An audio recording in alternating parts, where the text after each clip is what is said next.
Before the episode starts, I just wanted to say thank you to all the new YouTube subscribers we've gotten this month. It has been growing like a weed, along with Spotify and Patreon.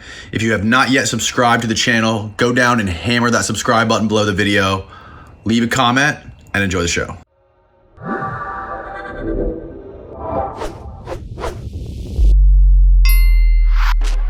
These things happen. The phenomenon is real. Clairvoyance is a real thing. Precognition is a real thing. All of these things are absolutely part of the human condition, but you can't put them on call, which is what you need in a scientific experiment. You need to replicate things, and you need to be able to falsify things, and ultimately you need to be able to quantify things. And you can't do any of that here. But it doesn't mean they're not real. It just means you can't do ordinary science with them. Mm-hmm. And what the remote viewers were trying to do, certainly as I understand it, is they were trying to use these things for espionage. And sometimes they worked very, very well, but they did not work all the time. And so that's where the science falls, but the reality still pokes through, as it were. My own feeling about it is that you need trauma to induce these things. So go back to the David Morehouse story. Well, he didn't become a remote viewer until he was shot in the head. Right. And you mentioned Elizabeth Krohn. Mm-hmm. Well, Elizabeth didn't become psychic until she was struck by lightning and almost died. So I think there's something about trauma and illness and suffering that opens people up to these capacities, and these capacities often come online after a traumatic event, whether that's physical or emotional or sexual or everything altogether. And sometimes they don't come online at all. Sometimes the trauma is just mangles people, essentially. So I don't think we understand this at all, Danny. But I think trauma is somehow involved in it, and I think that's why these are not scientific, as it were. You can't induce trauma in a scientific experiment, by the way. Not at least not morally. Not right, ethically or morally. No IRB at any university would allow you to traumatize human beings, over and over, which is what you'd have to do to operationalize or study these things. Mm. And even then, it may not work at all. You might just, kill the person or traumatize the person. David Morehouse says that these extra senses and this extra perception that people have, and people like him acquired through head trauma. He said that's something that everybody has, either buried down and deep inside. It just needs to be sort of let loose somehow, and there needs to be some sort of event that brings it to the surface. I think it's trauma. It's trauma. I think it's trauma that lets it loose. Of course, I do think these are part of the human condition, and we all have these capacities. It doesn't mean we all have access to them. Do you think past humans in maybe harder times had this stuff come to them more naturally, and it was sort of a normal thing, and then as we evolved and built cities and self-driving cars and iPads and phones, that this stuff just sort of got buried? Yes, I do. I think the assumption is that, things are getting better and we're evolving to more and more abilities. But I think actually the opposite might be true, that we've lost a lot of these abilities, but maybe for good reason. Anesthesia, antibiotics, painkillers. These are not bad things, Danny, but they certainly suppress the pain and the suffering that allowed people to access to these abilities and these other realms, as it were. So I think there is to invoke my field again, I think the modern human being is more buffered, which a word used a lot. The psyche is put together in a way that is much more egoic and stable and rational than it was, say, 500-600 years ago. Our ancestors were much more open to other realms and other kinds of beings, but they also suffered more, and they lived very much shorter lives as well. Mm-hmm. Right. So it's not like we want to go back to that. I'm not suggesting that, but I think acknowledging this is extremely helpful because it gets us out of this notion that if you can't demonstrate something scientific, it's not real. That's nonsense. That doesn't follow at all. It just means it's not amenable to the scientific method. That's what it means. Mm-hmm. And there's a lot of things about human experience that are not amenable to the scientific method. So for people that may not be familiar with you and your work, can you give people like an introduction into how you got into this field and what exactly you're doing today? Yeah. So I was trained in a field called history of religions at the University of Chicago in the late 80s and early 90s. And essentially this is the comparative study of religion, but really broad, Danny, like from ancient cave art to the contemporary near-death experience. So it's like everything. Now, when you're trained in it, you focus on a particular area and a particular culture and a particular language for sure. But the goal is to understand the most extreme forms of human religious experience comparatively, to sort of look for patterns and see what's similar and what's different. I started out actually in the early 90s. I was a scholar of Hinduism, actually. I studied Indian languages. And then in the late 90s, early 2000s, I got very interested in the American counterculture through a place called the Esalen Institute in Big Sur, California. And what I was really interested in was how did these countercultural actors understand Buddhism or Hinduism or Taoism or whatever the Asian religion was, and what did they embrace and what did they not embrace about these cultures. And it was really that work, mostly in California, that exposed me to or I encountered human beings who kept telling me extraordinary stories about things like near-death experiences, out-of-body experiences, psychedelic experiences, UFO experiences. I heard the whole gamut. And I realized that historians and scholars of religion just didn't have any way of dealing with that. You know, we had ways of dealing with it, but it was not dealing with it. We would say, oh, that's an exaggeration, or that's a legend, or that's some kind of power play. And I realized that no, none of that really worked. People actually did have these experiences. And so I wrote a number of books about what most people would think of as the paranormal. I wrote a book called Authors of the Impossible, which maybe we can talk about. I wrote a book about comic books and science fiction called Mutants and Mystics. I wrote a big memoir manifesto kind of tying all the books together called Secret Body. I worked with a man named Whitley Strieber, wrote a book called The Supernatural, 3 words. I wrote another book with a near-death experiencer named Elizabeth Krohn called Changed in a Flash. I wrote a book about scientists and engineers called The Flip, which is about their own extraordinary experiences and how they flip their worldview after these. And I work mostly now with frankly experiencers, and I try to understand what they saw or what happened to them and how we understand this theoretically or comparatively. So that book Changed in a Flash with Elizabeth Krohn, how did you get introduced to her? Yeah, it's actually a funny story. I was invited, as I often am, by a student of mine to come over to the Texas Medical Center. And they were having a panel on near-death experiences in something called the Institute for Spirituality and Health now. And Elizabeth was one of the speakers.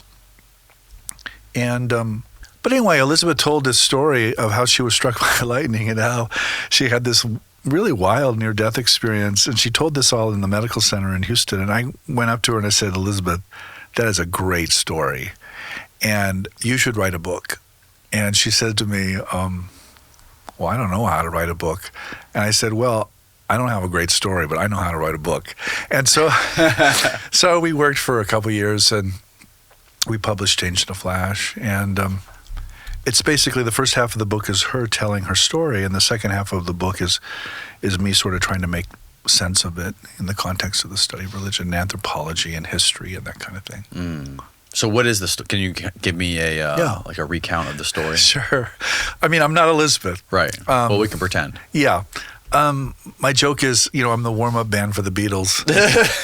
And she's the Beatles. And she really is. And so what happened was Elizabeth, this is 1988. Okay. And it's the yahrzeit of her grandfather's death. So it's the first annual memorial of her grandfather's death. And she wants to take her boys to the synagogue to hear the name of her grandfather read out. And she puts them in a car. They're 2 and they're 2 and 4 or something. I don't remember their ages.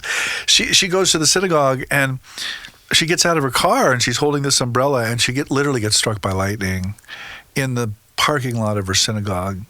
And she has this extraordinary 2-week near-death experience. Here on Earth, it lasts maybe 2 minutes. And she comes out of this experience. She knew she was going to have a daughter in the future. She knew she was going to get divorced. She knew all these things right away. And then she started to have all of these extraordinary sort of precognitive experiences. Like she knew a family member was going to die who then died like the next day. She got a phone call from her dead grandfather like at 3 a.m. You know, if the phone rings at 3 a.m, it's always something bad. And she started to have nightmares of things like earthquakes and plane crashes and stuff that would happen the next day in the news. And so she got very overwhelmed by all of this. And it took her, from 1988 to 2018 or 2017 to tell the story. And the reason she waited so long is she didn't want her kids to be made fun of. She didn't want her kids to, be the kids with the strange mother. And so we wrote this book together, and it's done really well, actually. A lot of people have read it. We were just on Mayim Bialik's podcast. I don't know if you know Mayim Bialik, but she's on The Big Bang Theory. And yeah, I watched that. I listened to that podcast last night. Yeah, so Mayim loved the book, and we had a long conversation around it. And it really deals with this issue of what is the soul or what is consciousness? Do we survive bodily death? What do we make of near-death experiences? How is Elizabeth's near-death experience related to the Jewish mystical traditions? And how do we understand the imagination? How do we understand dream? How do we understand precognition? It gets into all these questions. I think in a pretty plausible, useful way. So she explained, I remember listening to the podcast, that she explained that after she got struck by lightning, she walked inside the synagogue with her 2 boys. Yeah. And then everyone was like, we need to go, we need a doctor. And then she turned around to look back outside and she saw her body laying there. Right. And then that's when she realized that she was dead. Right. Right. She didn't know she was dead, and she didn't.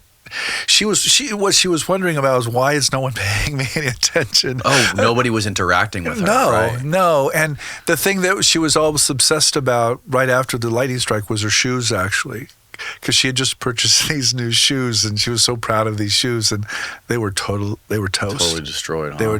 They were where the lightning grounded out, so they just blew up basically. Whoa. And so there's humor in it, and.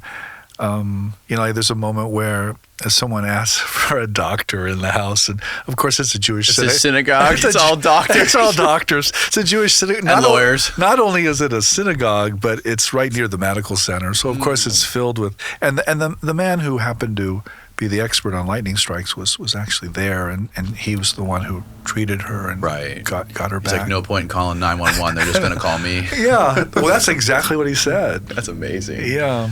So then she saw like a light. She noticed she was floating. She saw a light. She followed a light somewhere. Yeah. And then she went to some crazy garden that she couldn't put words to. She couldn't describe the colors with words. Like, yeah. She was in a garden for 2 weeks and talked to this male voice who was. The voice was her grandfather's voice, but she was pretty sure it wasn't her grandfather. She thought it was God. Yeah, she thought it was God. And then there were these mountains and this light on the other side of the mountain, and she knew if she went towards the light, she wouldn't come back. She wouldn't. Oh, really? Yeah. And so she stays in the garden. And what's so interesting about working with Elizabeth was I was like, the garden and the mountains and God is a male and all of this stuff, it's so Jewish. And I said to her, how do you understand that? And she was really sophisticated about it. She basically said, look, everybody's going to have their own experience of the afterlife. They're going to experience it the way their culture or their religion or they're set up to experience it. But there's still something there. So she had this very both and kind of position that I found very useful as someone trying to think about religious experiences across the board.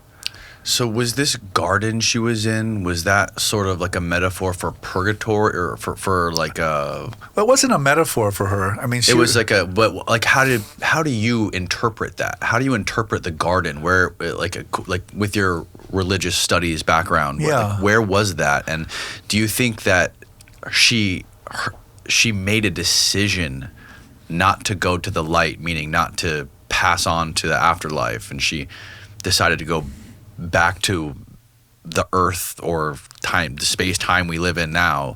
Do you think that's something that happens to everybody or most people?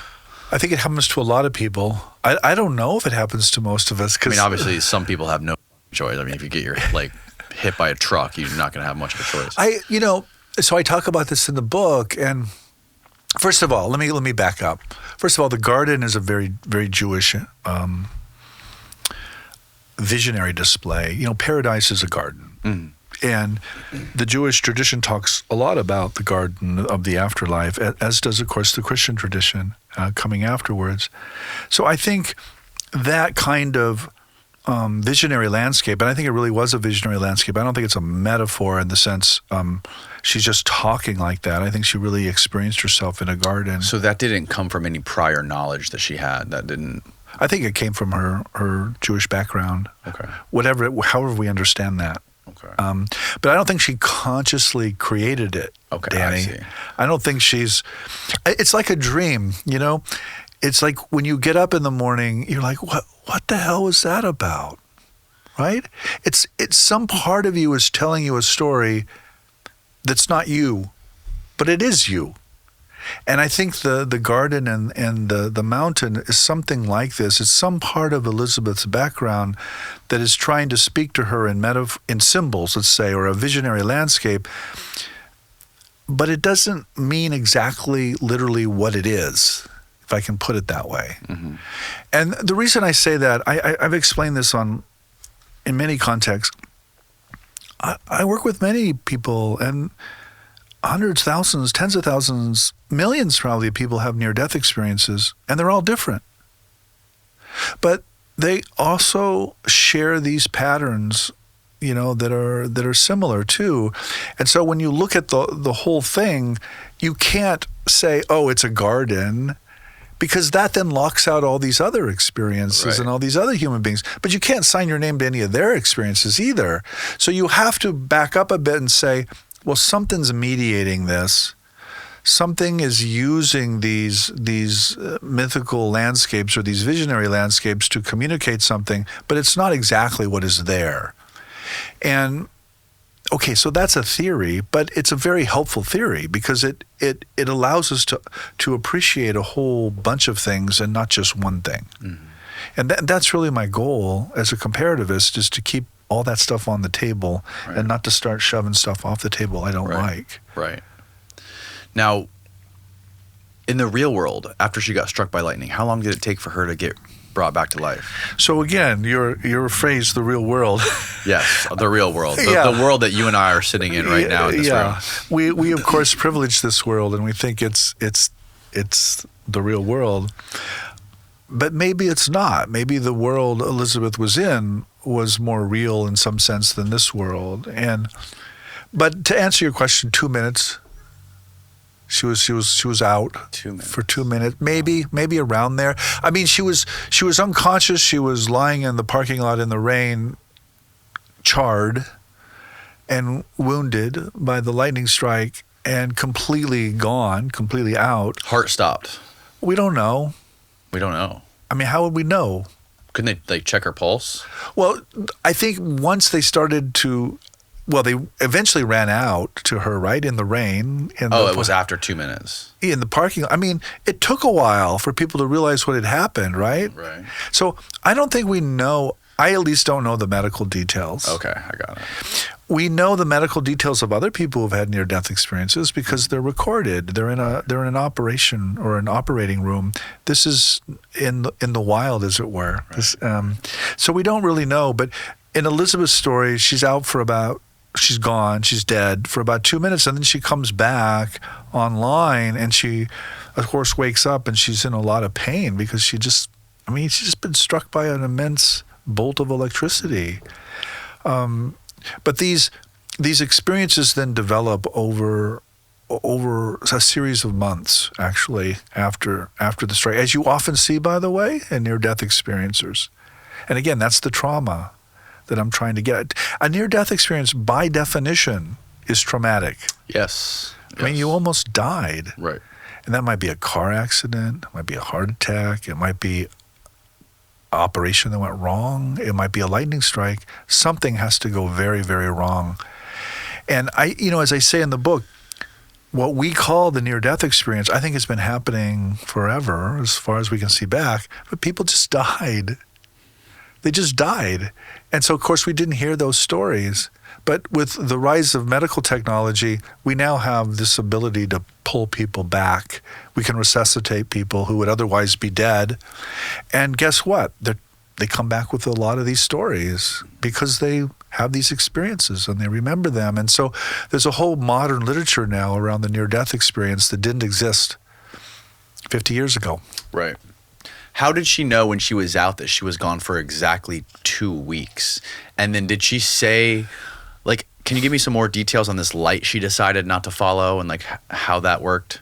Well, so the reason she gives for the 2-week answer is that there were spheres or planet-like objects in the sky, and they were somehow measuring time.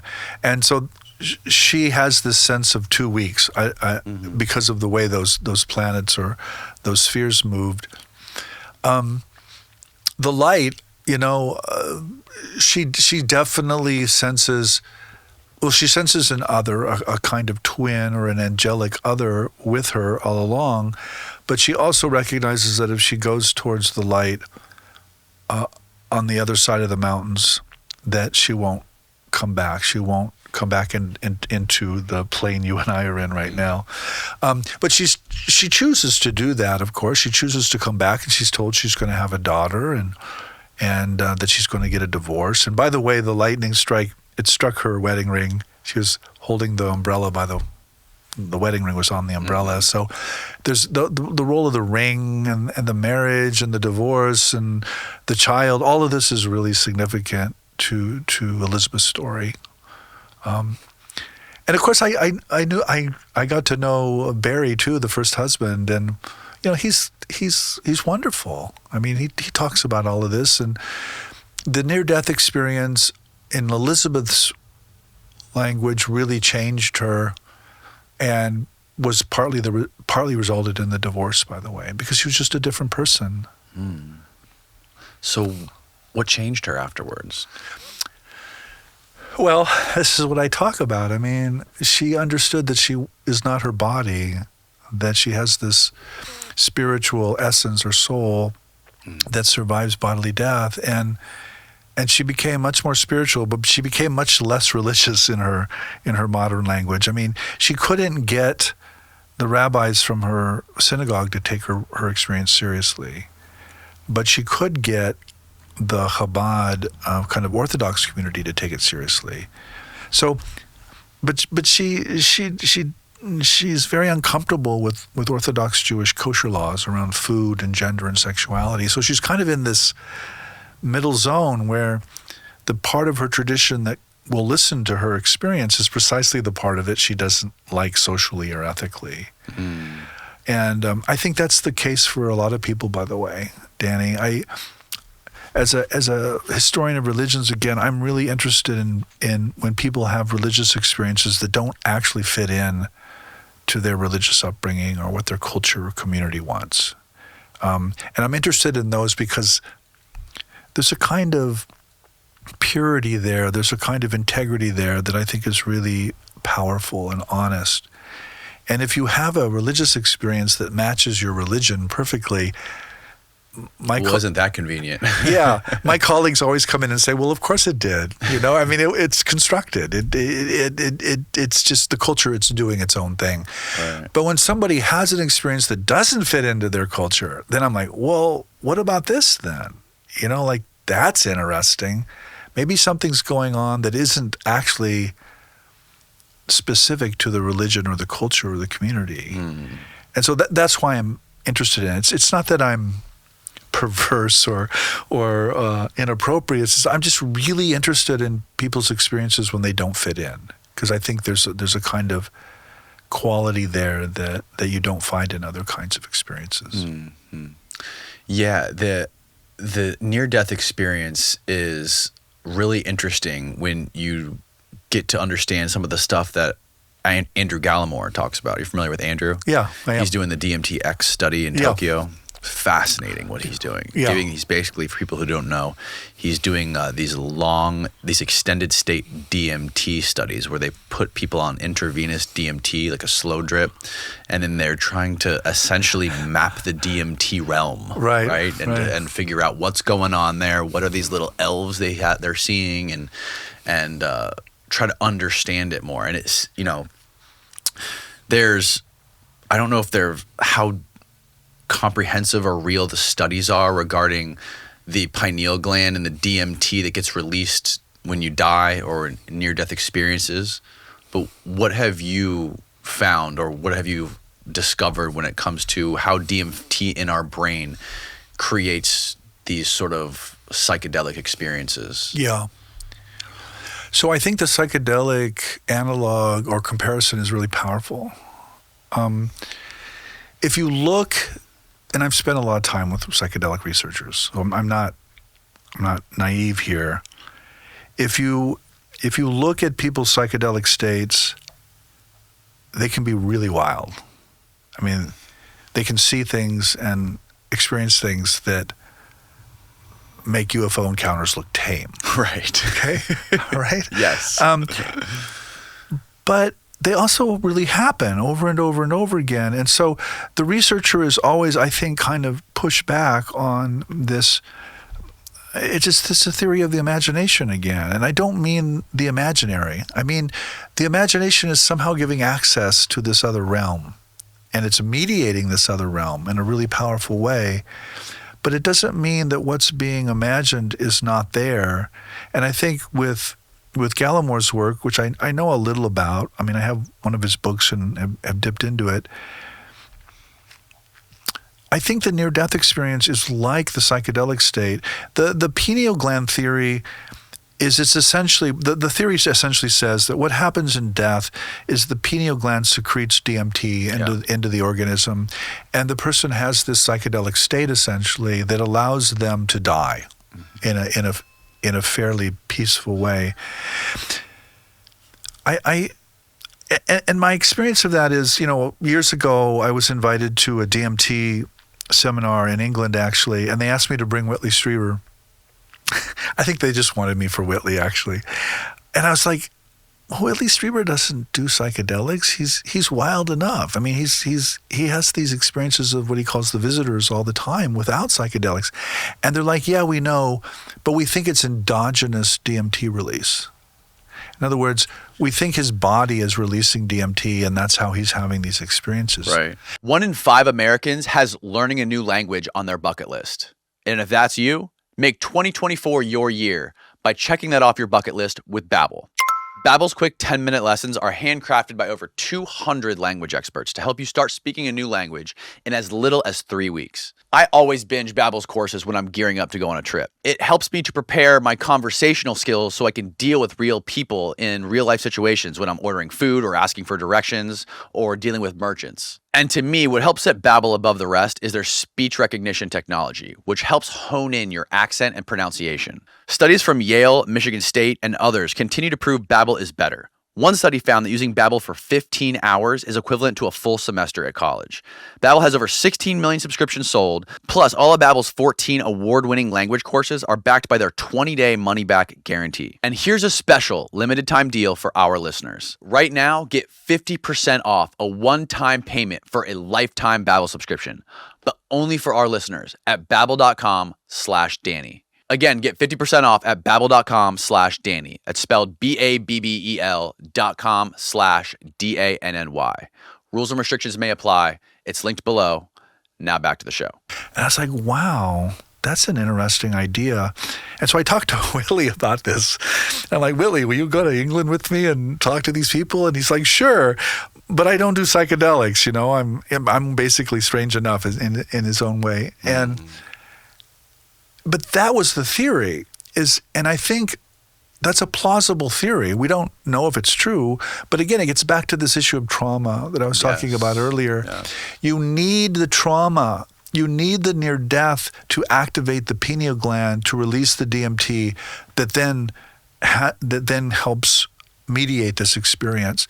And the question, Danny, is for someone certainly like myself is, are you making that argument reductively or non-reductively? And by that I mean, do you think it's just the pineal gland and the brain's on drugs essentially, and so you're hallucinating? Yeah, is it broken and stuck on repeat? or, and I think this is what these researchers really think, is the DMT acting as a kind of mediation or as a kind of opening of the portal? Right. That the soul is then going through.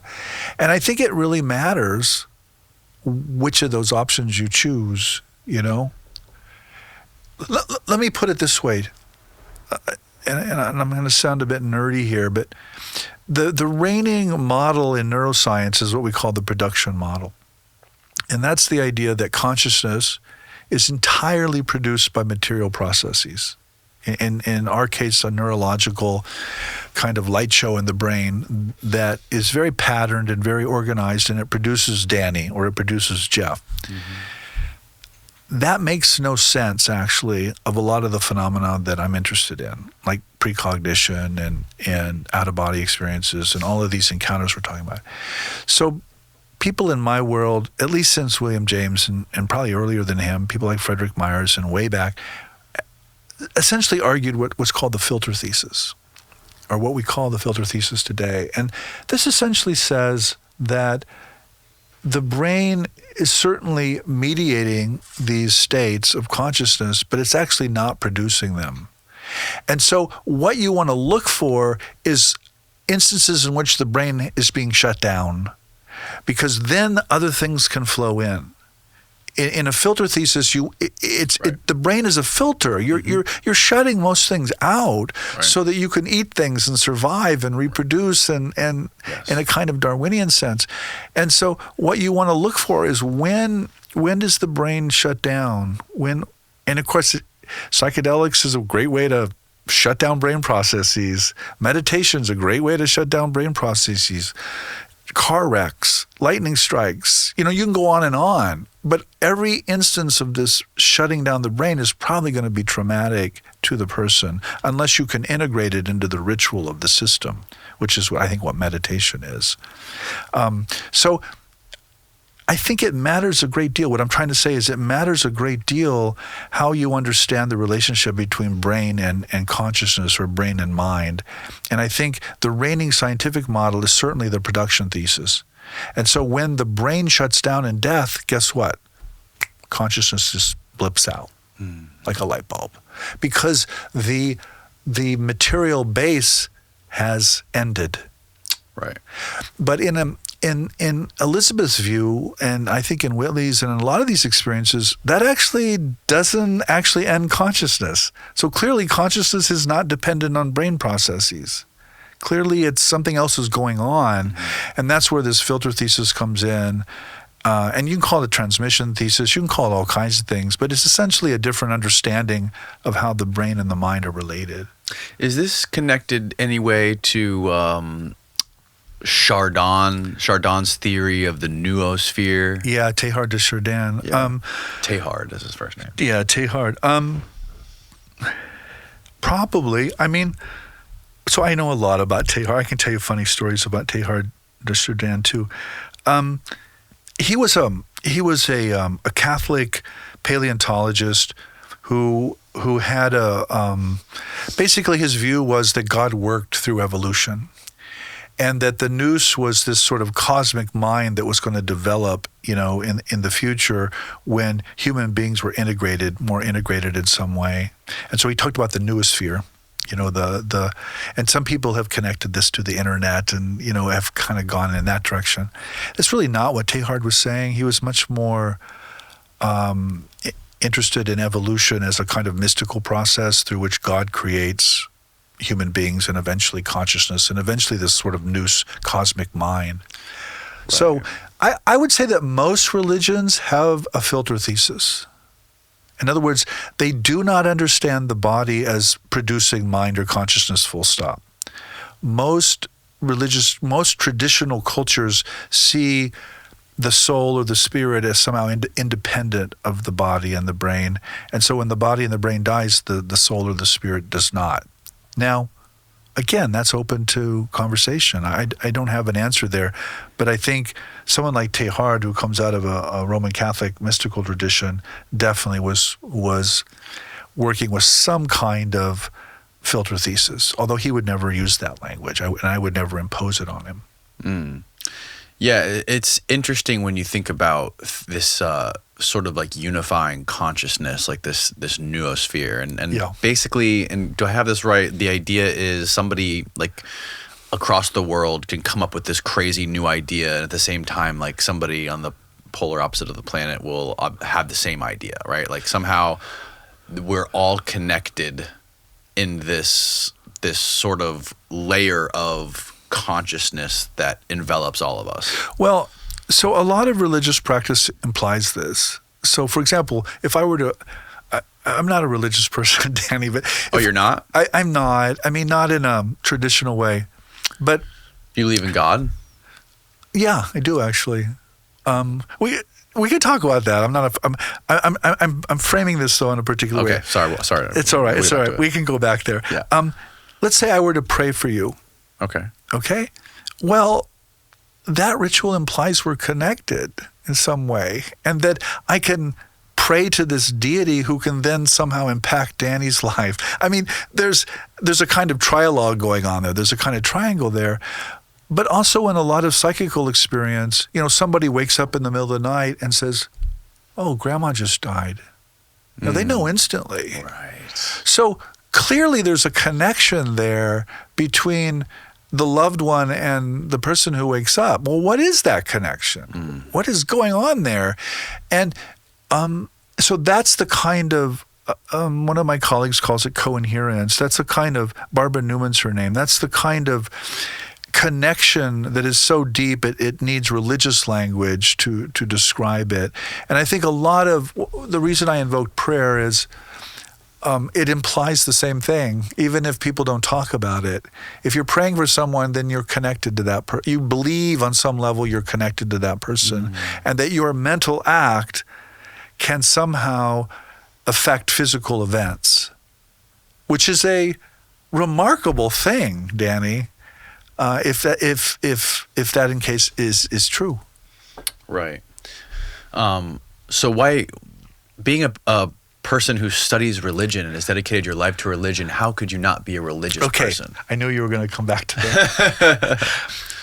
It goes back to the taking everybody seriously thing. If I sign my name to a particular religion, it means I've locked out all these other people. Mm-hmm. And so it's not that I deny religious views. In fact, I think I believe everything, Danny, which means I believe nothing. Because the religions exclude one another. Mm-hmm. Well, I can't exclude other people. I just can't do that, because I think people are innately, inherently religious and have these experiences, and I want to take those experiences as seriously as I take my own experiences seriously.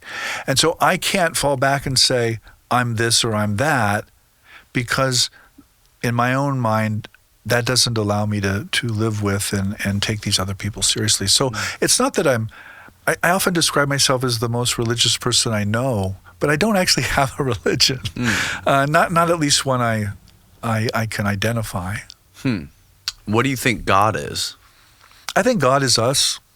I think we're God. I think, but not Danny, but not Jeff, but we tap into some greater reality, that we call God in the Christian or the Jewish or the Islamic traditions, but that other traditions call other things. That you don't have to be theistic or personal about it. There are religious traditions that acknowledge that other greater reality, but don't turn it into a person or a God. Well, God is us. Can you expand on that? So let me put it this way. If I experience an alien and it looks a lot like I do, my inclination is to think it's somehow me that I'm projecting to deal with. I'm dealing with my own greater self by having this kind of experience, and it looks a lot like me because it is me. And I have never ever heard about an experience of God that didn't come from a human being. Ever. Okay, my dog does not talk about her experiences of God. Okay, nor did many of our cats or any animal. I have only heard experiences of God from other human beings, which leads me to think that there's something really human about God. That God is somehow this deeper self or cosmic mind behind or within humanity. And it's not that Jeff Kripal or Danny Jones is God. I'm not saying that. I'm saying that we tap into and we exist because of this greater life force that lots of people have chosen to call God. And I'm like, okay, call it God. That's what you want. But other people don't call it God, Danny. They call it a whole bunch of other things. And I'm like, well, that's true too. That's your experience. Going back to the near-death experiences. Yeah. Have you ever? Well, first of all, what sort of actual experiments have you guys done? And how do you do, do you do experiments on people in hospice and go study them and figure out what's going on in their mind? No, I don't. How do you guys do a proper scientific analysis of what's happening in these people's minds with near-death experiences? How could you do that in a measured setting? Well, first of all, I leave that to the scientists. There are psychiatrists and scientists who do exactly that you're talking about. I don't. I'm a historian. I'm a humanist. I listen to people's stories and I write about them. But I don't do that scientific laboratory study that you're referring to. Right. Your question presumes, by the way, that science somehow tells us the truth, and history and confession and autobiography don't. So I think that's wrong. I think that's fundamentally wrong. And I think we live in a culture that conflates scientific method with truth. And I just think that's mistaken. I just think it's mistaken. It's just wrong. Scientific truth is really useful and it can do all sorts of great things. We're talking on a piece of technology here. We used a refrigerator, we used a coffee machine. I flew here in a plane. All those things are wonderful things, but they're practical things. They don't tell me why I exist or what the meaning of life is. They do things. They can create cool things, but they can't tell me any of the questions I want to know the answers to. Did you ever talk to anybody who had traumatic experiences as a young kid? Oh yeah, sure. And then maybe grew up for example, I have a friend who had childhood leukemia. Yeah. And had the first 7 years of his life were just living in and out of a hospital. Yeah. And it really dramatically changed his worldview after that. Elizabeth's like that, by the way. If you read the book, she was raped for 6 years as a child. Oh, wow. From the age of 6 to the age of 11. And she definitely relates her near-death experience to her early dissociative states. And she uses the word dissociative. I'm not using it without her. So I definitely think there's a connection between early childhood trauma and later religious experiences. But again, I'm not proposing that in a reductive sense. It's not that I think the near-death experience can be explained by the childhood sexual abuse or rape in this case, but I think they're definitely related psychologically and biologically even. So what do you believe actually happens when we die? I think we die into our imaginations on sort of the far side of this world. The immediate thing that happens, I think, is that we experience our imaginations in a really dramatic way, whatever those imaginations are. I don't know what happens after that, what happens after the mountain, the light at the end of the other mountain, because I don't have any memory of that. I do notice, again, as a comparativist, there are actually two forms of literature today that are very prominent. One is the near-death experience literature. The other is children who remember previous lives. And they're seldom compared, Danny. So the question for me is, okay, do we live once or do we live many times? And different religions, again, opt for different solutions, by the way. Right. Some religions have a kind of one life model, and other religions have a cyclical kind of reincarnational model. And I think if you look actually at the data, as the scientists would say, it's both. You see both in the data. You have children who really remember previous lives, which, by the way, ended traumatically in almost every single case. Really? Yeah. And you have those children in Christian cultures as well as Hindu and Buddhist cultures, by the way. They don't privilege. Certain worldviews allow those stories to circulate more easily, for sure, but you also have these cases in cultures in which there is no reincarnation. And the lives, one of the things when I talk to the researchers here, one of the patterns they see is that the previous life was overwhelmingly male. And the reason is... Overwhelmingly male. Yeah, the reason is, that they speculate, is that in most cultures, males are much more likely to die violently than females. Much more. It's not a universal rule. I mean, there obviously you can die violently as a female as well, but generally they identify a male in the previous life when their life was ended by gunshot or murder or war, whatever the case was. And also in these other cultures, Danny, this gives them a very powerful way of talking about gender and identity, by the way.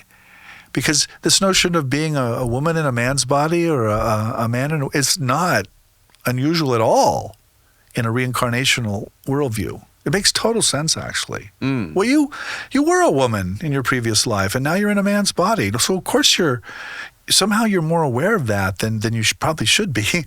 Because we're in these worldviews anyway. We're designed to forget our previous life, so we can focus on this one and imagine that you're Danny Jones and I'm Jeff Kripal, and this is it. Well, it's not it in this bigger worldview.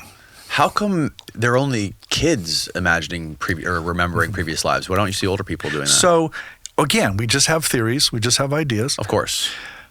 But there's a lot of literature actually on this, and generally these memories erupt around the acquisition of language. So say around 3. And they disappear around 5 or 6, maybe 7. And the idea is that they erupt at language because the child actually has these memories and you can articulate them, but they have to be suppressed and forgotten so that you can be this other person. You can have this other life. I mean, Danny, it's hard enough being one person. right?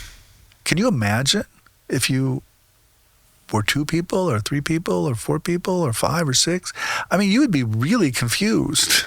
Yeah, I bet. Yeah, I mean, at least I would be. Yeah. So there's a model on why these memories, and they do really they tend to manifest between 3 and 6 or 7. You know, you also hear lots of crazy stories of kids having these crazy visions and UFO experiences and stuff like that more than anyone. Like, there's more of these sightings around schools than anywhere else.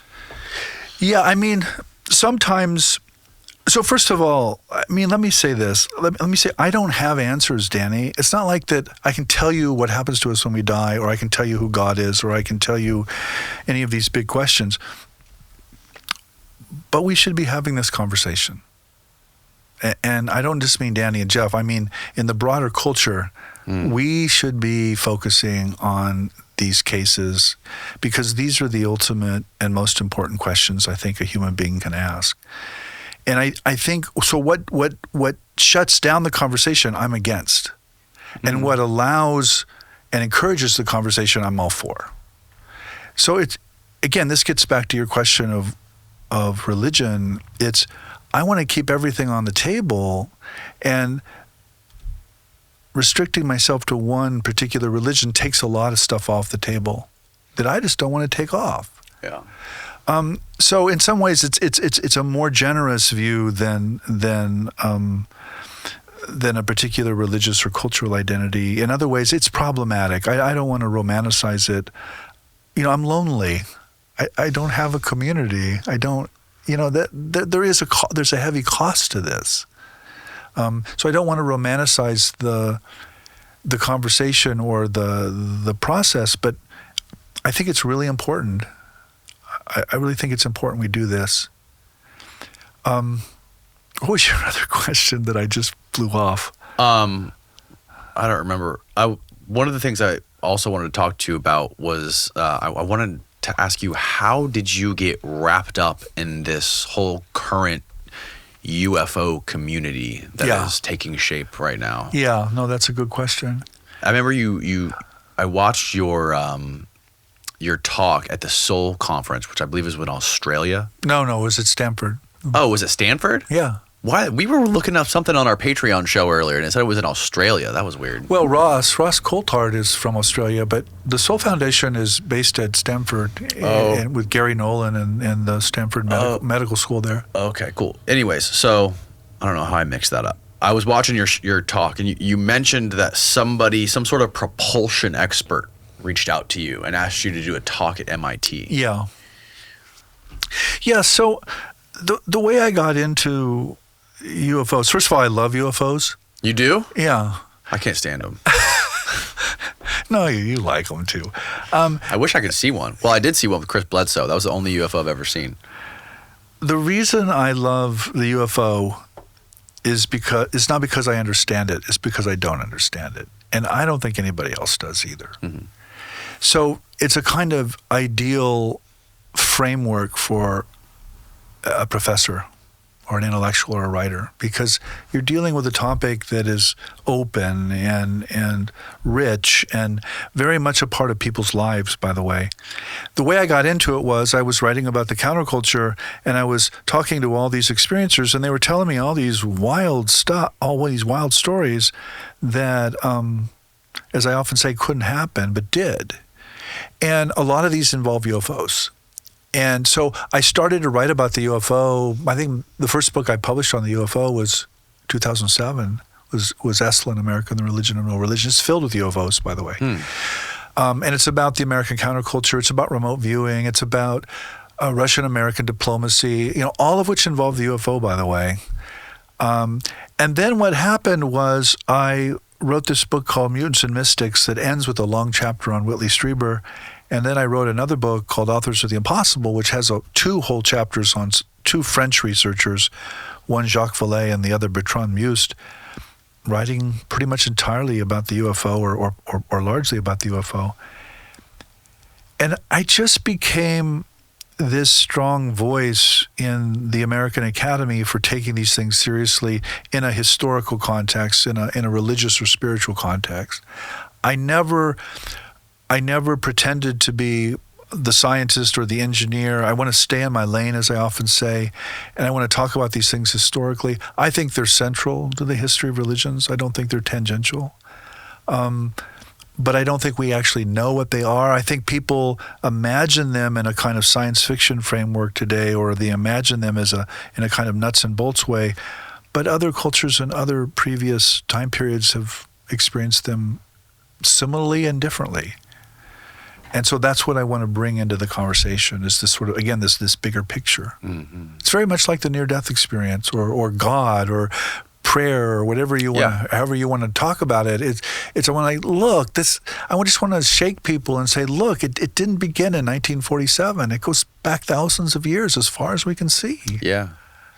Yeah, that's one of the things I talked about with Diana when she was here, and she talked about how she originally got introduced to this whole UFO topic and how much it is depicted in religious texts. And she pointed out that there's a word, you could probably correct me on this, but there's a word in the Bible that means cloud or something.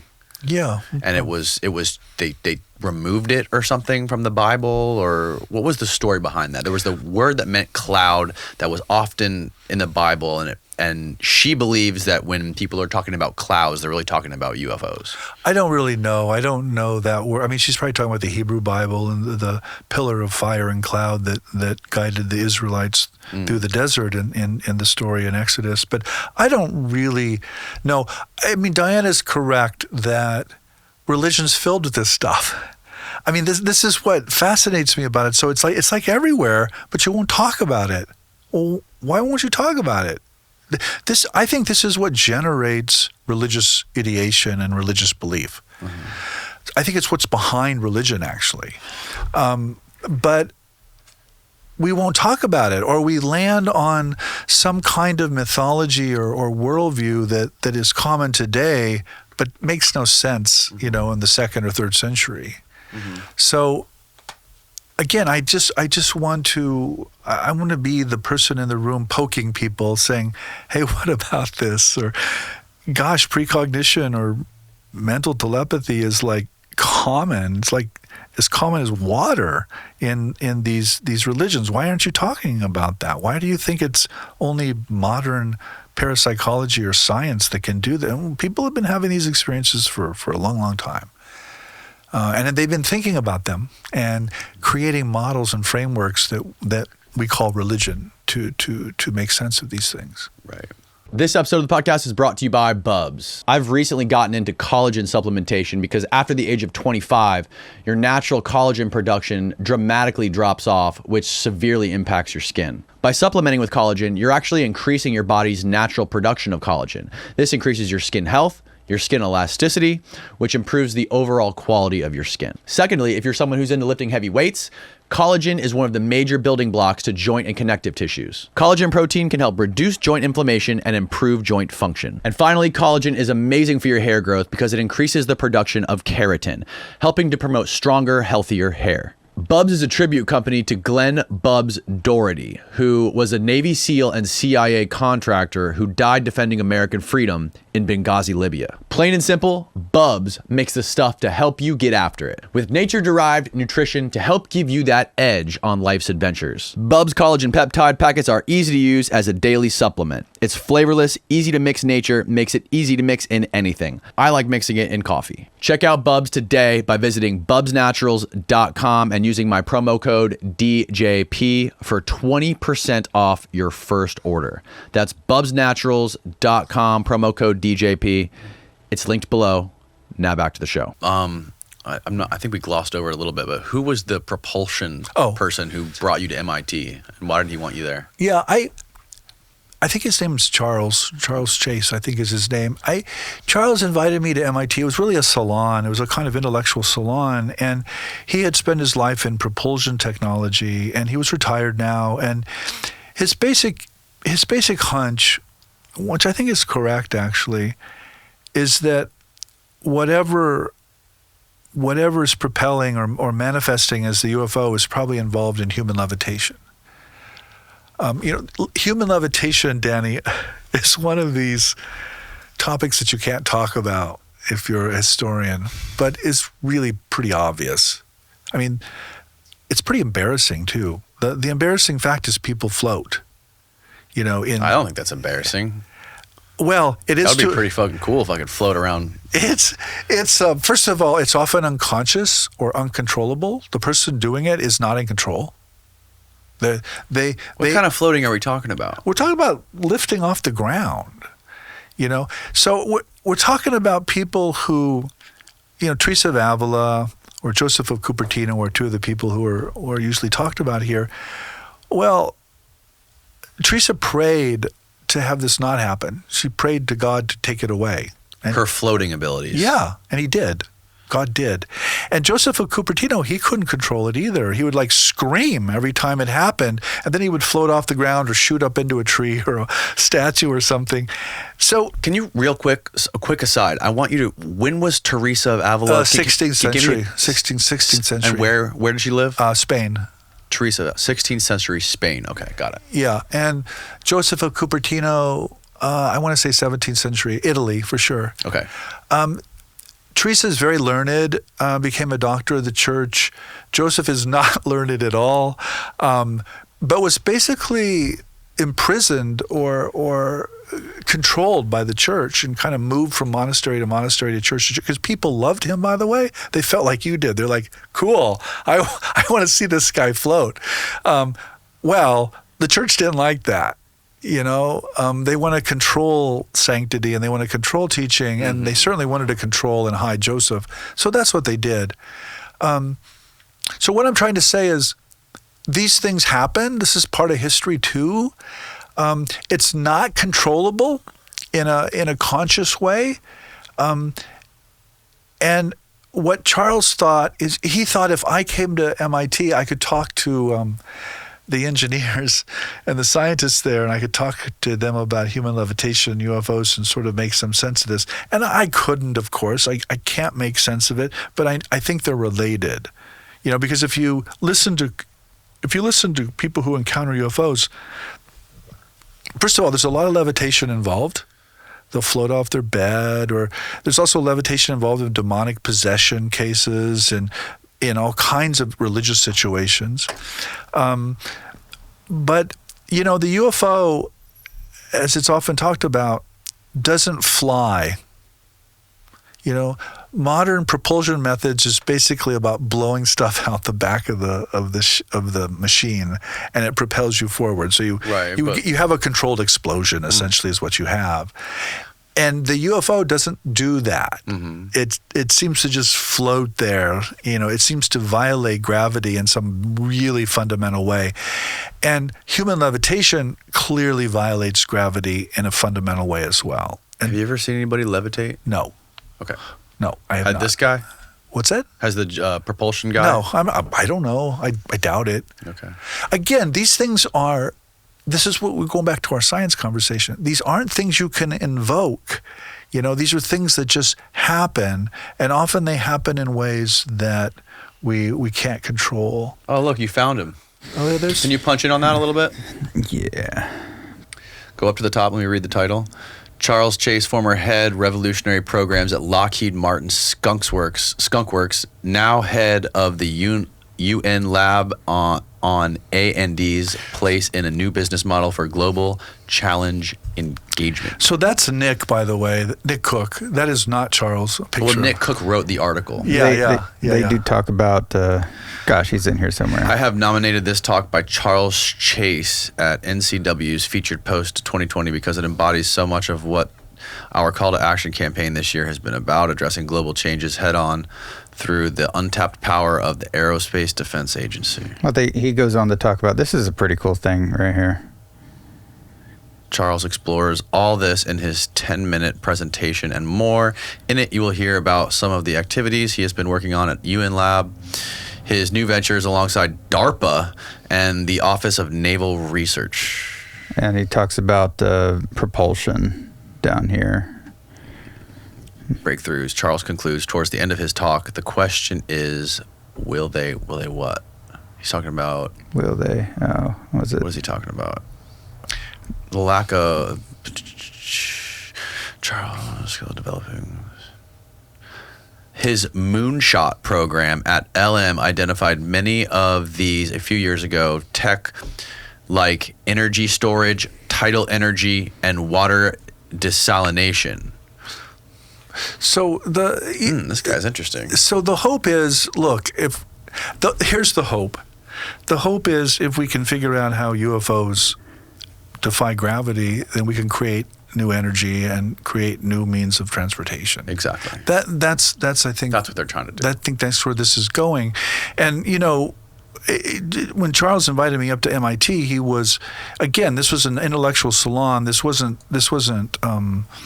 I don't think this was anything major, and I think he was just exploring. He was fishing for ideas to do, obviously, what he's doing now. Well, that's fascinating. That people that are deep inside these private aerospace contractors are doing all this research, talking to people like you, the religious scholars. Yeah, he's a propulsion expert talking to interested in a religious scholar. Yeah, no, Listen, I know. I live with these scientists and engineers, and I talk to them. But again, it's one thing to say these things happen in human history and human experience. It's another thing to operationalize them and turn them into a technology. And again, that's where I stay in my lane, Danny. I don't do what they do. I don't know how you do this. All I know is that the historical record suggests that these human beings floated off the ground. Absolutely. And he was asking you specifically about that, to talk more about that. Yeah, he was. Yeah. That was about, I don't know, 6-7 years ago now. Since then, there's a wonderful book on this, by the way, called They Flew, by a historian named Carlos Ayer, who basically takes to task historians for not looking at the same material. I mean, it's overwhelming, Danny. It's overwhelming as a historian if you start looking at this. It's obvious. It's like, yeah, this seems to have happened. And what sort of demonic possession cases have recounted this floating phenomenon? Well, lots. I mean, just first of all, look at the popular culture. You'll see floating and levitation all over the demonic possession stories. I see it in movies. Yeah. So let me say this in the most diplomatic way I can. You don't have to be diplomatic. Yeah. Well, I do actually. I am not a fan of demonic language. What do you mean demonic language? Well, a lot of people when they interact with UFO accounts or they interact with possession accounts, they immediately go to the demon language. They say, "Oh, well, this is real, but it's a demon." I'm like, "Well, how do you know that?" Right. That fits your religious worldview. Yes. I get that. Right. But maybe your religious worldview's off. Let's not jump to a particular assumption or interpretation. I also think because of my traumatic thesis that a lot of paranormal phenomena are because of human suffering.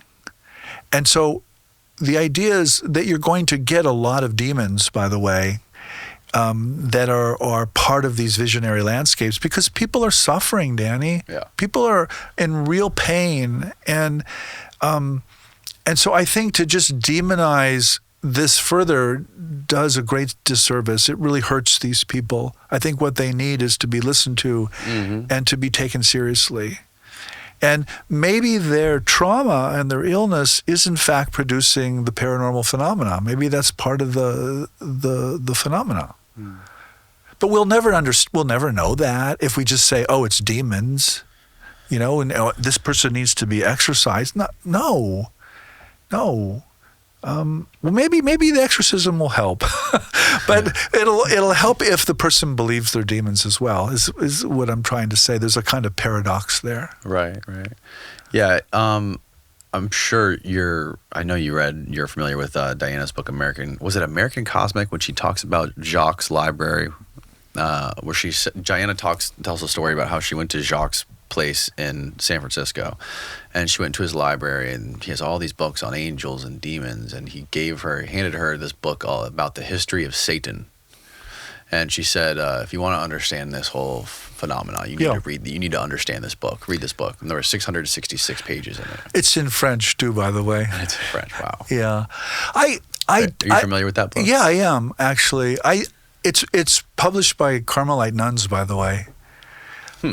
So I think this goes back to our question about why aren't you religious, Jeff? The reason is this again, that to understand demonology or to understand Satan or to understand any of these things, I think requires one to step out of that worldview and to look at it in a way that is comparative and can say, oh, well, there are parapsychological phenomena involved in possession cases. I mean, people float off the ground. But that doesn't mean that this is Satan or this is a demon. It might mean that the person thinks it's Satan or thinks it's a demon, sure. But I don't honor anyone's religious beliefs. You know, I mean, people can think it's all kinds of things. You know, believe it's all kinds of things. But okay, that doesn't mean it is.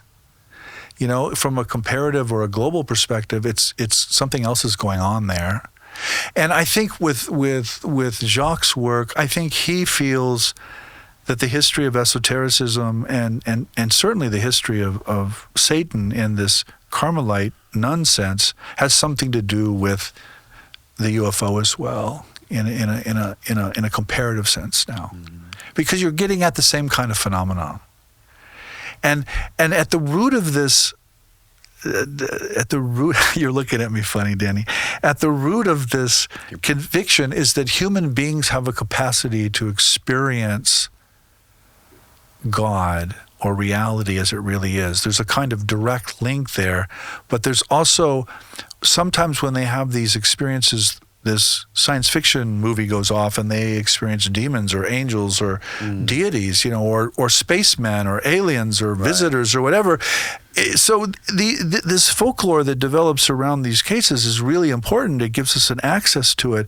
But if we interpret it literally, we're in trouble, because then we can only interpret that particular case literally, or we shove it back into some kind of framework that makes us comfortable, which may be wrong, which may be inadequate. I suspect it is. I suspect all of our frameworks are inadequate. What do you think is going on when people are possessed and they have and with exorcists, with exorcisms? I think they've experienced a lot of trauma and that they're mentally suffering and that some part of them is breaking off of their other part, and they're seeing this other part of them as the demon or the possessing the entity. That's what I think. Have you ever witnessed an exorcism? No, I have not. And I don't want to, by the way. Have you ever talked to an exorcist? No. No. I've read exorcists. I've read about exorcism, but I haven't actually talked to an exorcist. And I'm sure if it's an exorcist, they're going to believe that most of the cases are psychiatric or not really demonic, and they're going to believe some of the cases are. Otherwise, why would you be an exorcist? But there are lots of forms of exorcism, Danny. There's exorcism in religions all over the world. So, again, this is my question. Why is that? Why are human beings always possessed by essentially the local entities of the particular religion or the particular culture? Why is that? Well, that to me is a really good question. And it pushes back, to me, it pushes back on the human for me, and it's that, well, there's some part of this human being that's breaking off and it's taking on whatever the cultural form happens to be in the local area. Yeah, so the spirituality of the flying saucer? Yeah. Why do you think that's important? Well, it's what I'm working on now, and it goes back to this idea that one of my jokes is, strange beings come out of the sky and mess with people. That's called religion. It's also called the flying saucer or the UFO. I think if you look at people's encounters with flying saucers or UFOs, there's a kind of transcendence there. There's a kind of awe and inspiration there. And by transcendence, I mean they can't really be explained by our social location, by society, or even by nature, which is what science wants to do, by the way. It wants to build a model of the UFO that's based on the mathematics and principles of material science. And I think that's mistaken. I think the saucer appears to human beings as not part of this world, but yet a part of this world. So it appears at a particular moment in time, at a particular crisis point, a transition point, but it also talks about a world that is not society, is not the world, is not the place of the person. And to me, that's the most defining feature of the UFO phenomenon, is that otherness that I don't want to reduce to things we think we understand. Going back to this propulsion guy, it's interesting. I don't know if you're aware, but there was a lot of science going on and a lot of research going on in the 50s into anti-gravity and into the physics behind anti-gravity. And there were two guys, a father and son. Their names are escaping me right now. Steve, you could probably find them. But they were really making progress in this anti-gravity study, and then it all went dark. Like, it stopped just out of nowhere in the 50s. And a lot of people speculate that it went dark because it went into some dark, compartmentalized government program with, like Lockheed Skunk Works and some of the stuff they're doing at Groom Lake. That's always one of the biggest, one of the most interesting things to me, because if humanity was to discover something like this, something that is beyond materialism, something that is spiritual in nature, that changes people's worldviews, that is going to make war and military and even the idea of nation states sort of obsolete in a way. Well, okay.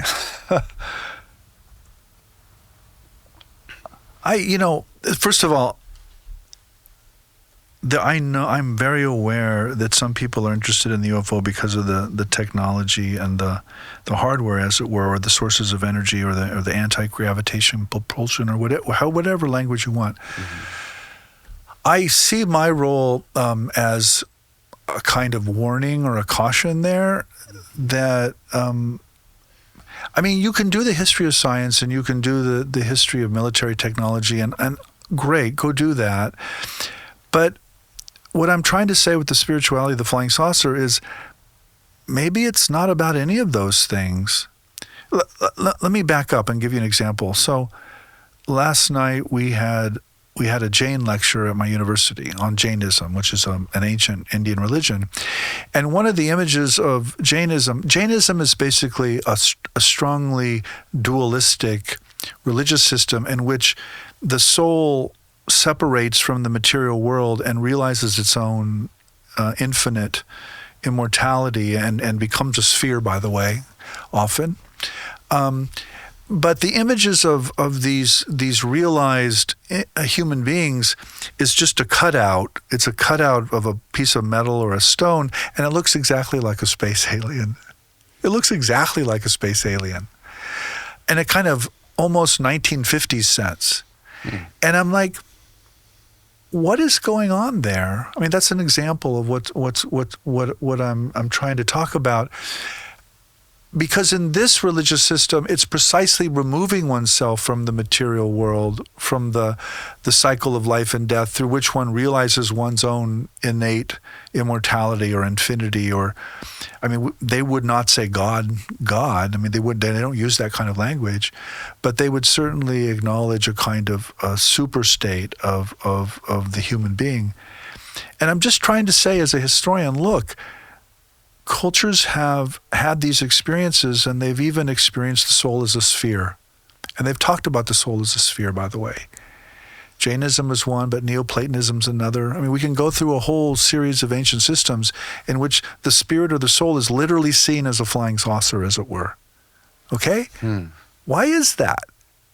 Well, probably because that's how human beings experience transcendence, experience this spirituality of this soul that's above all human culture and all nation states and all religions. And again, I think that's the promise of the flying saucers. You look up, it's up. It's not down here.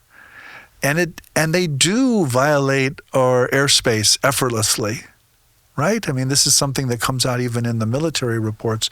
So there's something hopeful, I think, about the flying saucer that transcends any particular nation state or any political system or any religion or any human culture, and is a kind of global realization. And I think that's where the spirituality of the flying saucer, as I put it, really comes in. I think that's what really is attractive to a lot of people that are really fascinated by this topic today. And it may not be conscious, Danny. I'm not saying that that's a conscious or an intentional fascination, but this notion of up, I mean, that's how our ancestors thought of transcendence. We were stuck on this two-dimensional plane, and we couldn't go up. And so the gods came from the sky. They came from the heavens. This is why angels have wings. This is up. Well, we've been up. There ain't anything up there. Right. So now transcendence comes from some other dimension or comes from some other time. We've displaced it towards other realms, as it were. So that's what I'm trying to struggle with here. Is what is our contemporary fascination, and what do they look like in this bigger picture, as it were?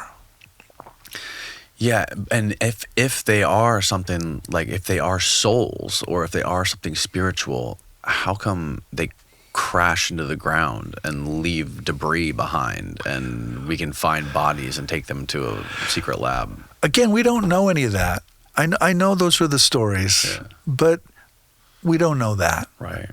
That's the problem with this whole thing too, and I think that's what's part of that. Is hugely what's responsible for the huge fascination with this topic. Is that we don't know any of it, and it's a secret that is being held by some dark force that we can't control. And if this hypothetical secret was let out of the bag, I tend to think maybe we wouldn't be so interested in it anymore, and we may, and by and large, people would not want to talk about it as much anymore, right? I think that the human mind is really drawn to things that are mysterious and not understood. Yeah. Like if the classic example of a flying saucer landing on the White House lawn, if that were to happen, I think we would just find something else to be attracted to. And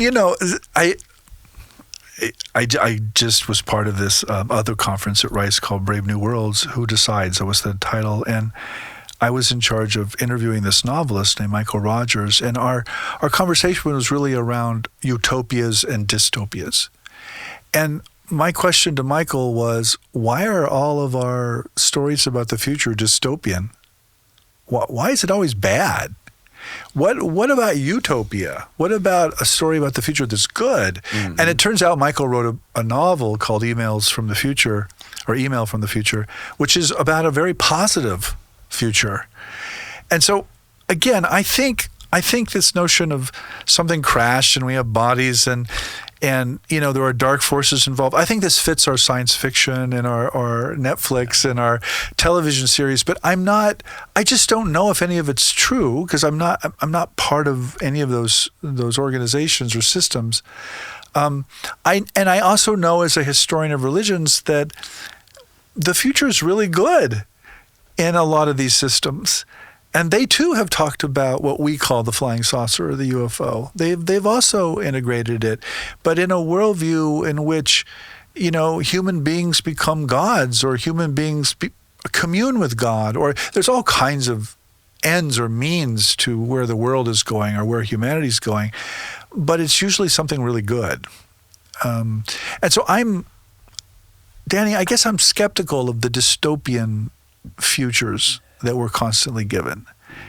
It's not that they may not happen. Of course, I grew up in the 1970s, by the way, in the nadir of the Cold War. I mean, I assumed I wouldn't live to see 40. I assumed that there would be a nuclear exchange and the Earth was over. You know, I mean, that was the reality in 1975, by the way. Mm-hmm. It's still a possibility today, unfortunately. So I'm not against a dystopian concern about the future, but I don't think it's useful. I don't think it's helpful. Mm-hmm. If you think, Danny, that the future is bleak, the chances are very high you will act on that.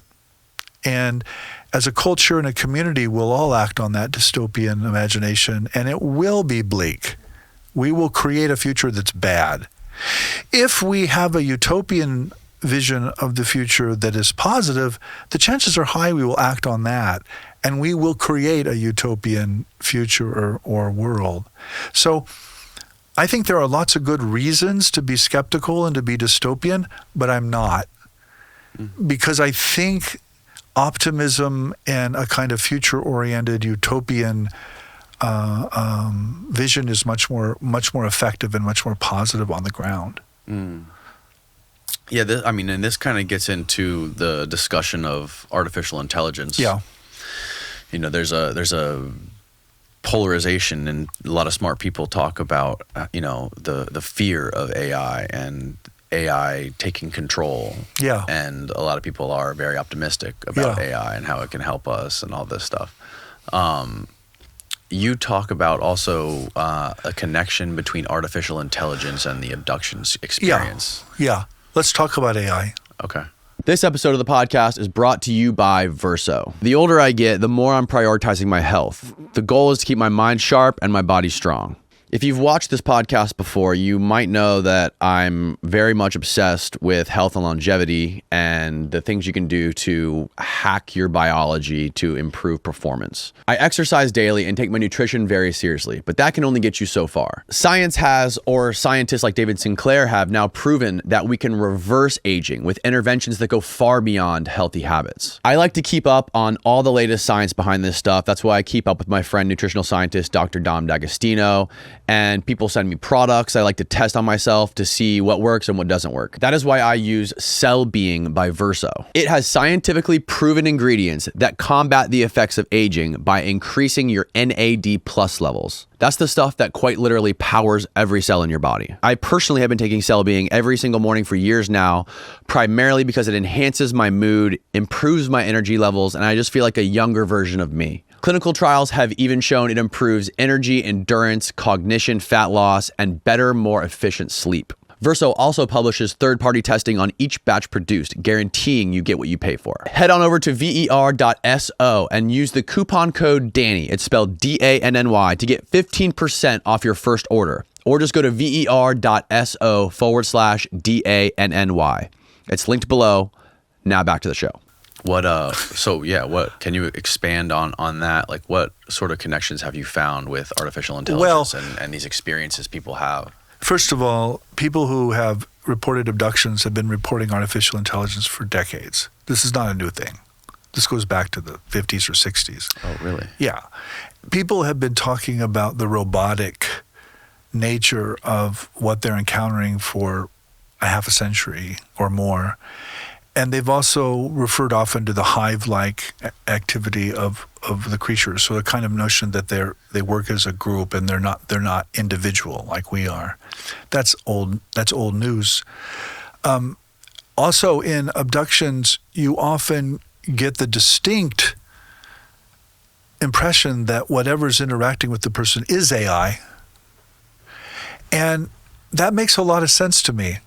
If I were a biologist or an anthropologist, I would not go into the angry tribe of the angry monkeys. I wouldn't do it. It's just going to get thrown against the wall.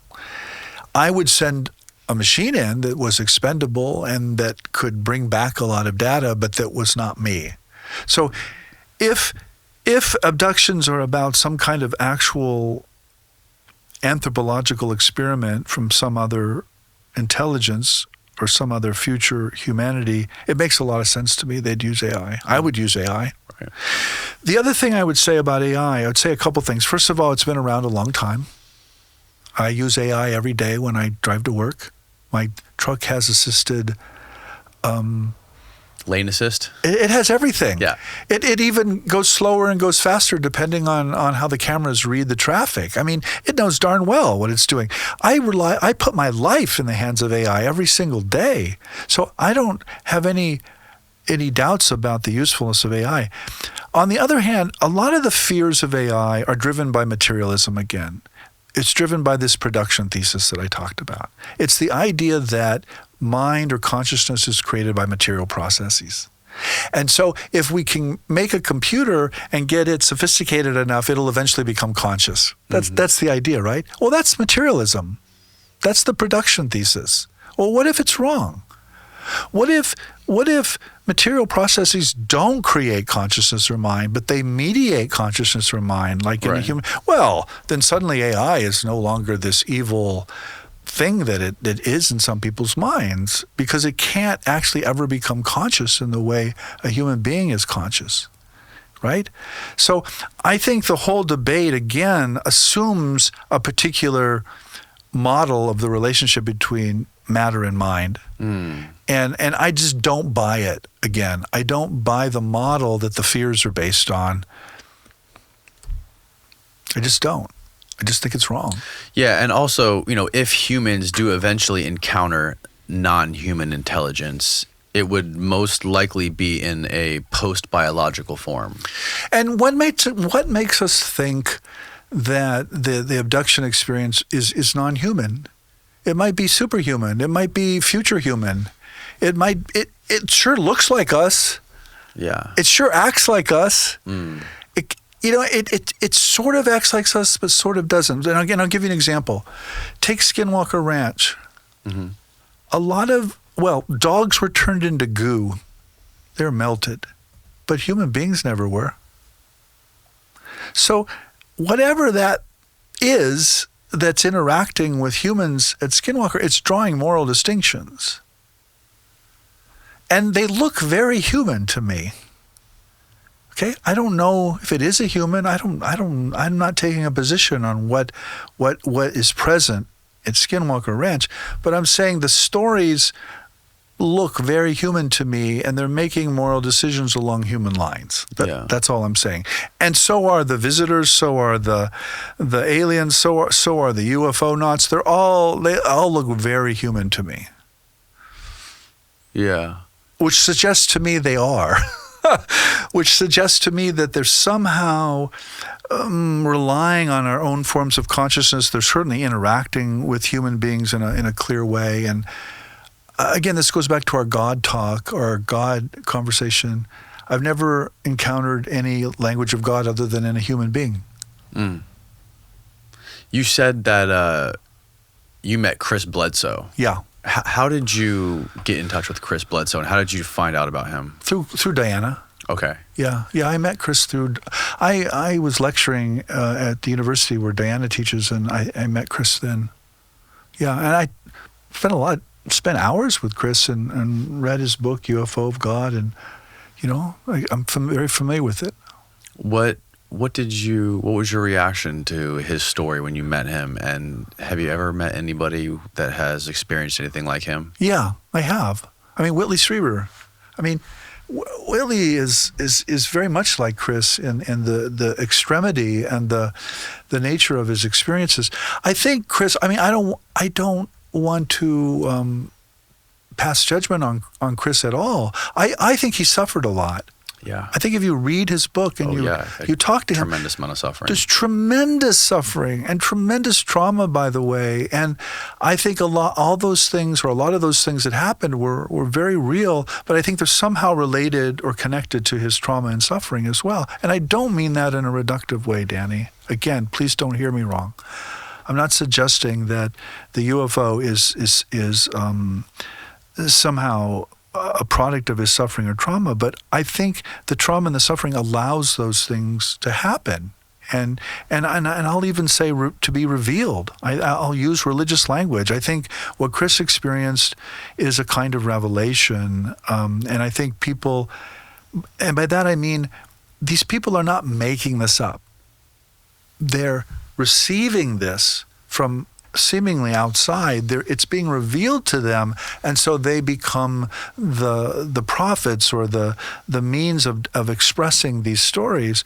But the experience itself is very much one of revelation. It's very much it's passive. It's something that is happening to the person. It's not, the person is not hallucinating. The person is not making this up. These things are really happening. But again, Chris's experiences fit into a much larger history of religions. I mean, that's why he calls his book UFO of God. I mean, it makes a lot of sense, from a religious perspective. Whitley Strieber, we haven't talked about Whitley, but his experiences are similarly extreme and very much about things like implants and abductions and an anal rape, by the way. Really? Yeah, I mean, it's very extreme. And the way I talk about Whitley in many ways, but one of the things I often say is Whitley is essentially a shaman in a culture without shamanism. He's essentially experiencing this other reality in a way that is extensive, but not. That's Whitley right there. Not Communion. He wrote Communion in 1987, I think, is when the book came out, and that's the cover, by the way, that freezes the image of the alien in the public imagination.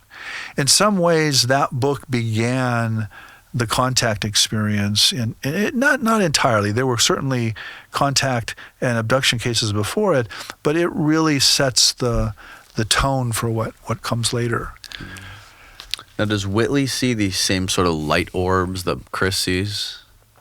He, one of the visions or one of the experiences he talks a lot about is that at one point, he calls them the visitors. They appeared in their true form, and it was a ball of light. It was this beautiful ball of light that was cascading all of these different colors. So the short answer is yes.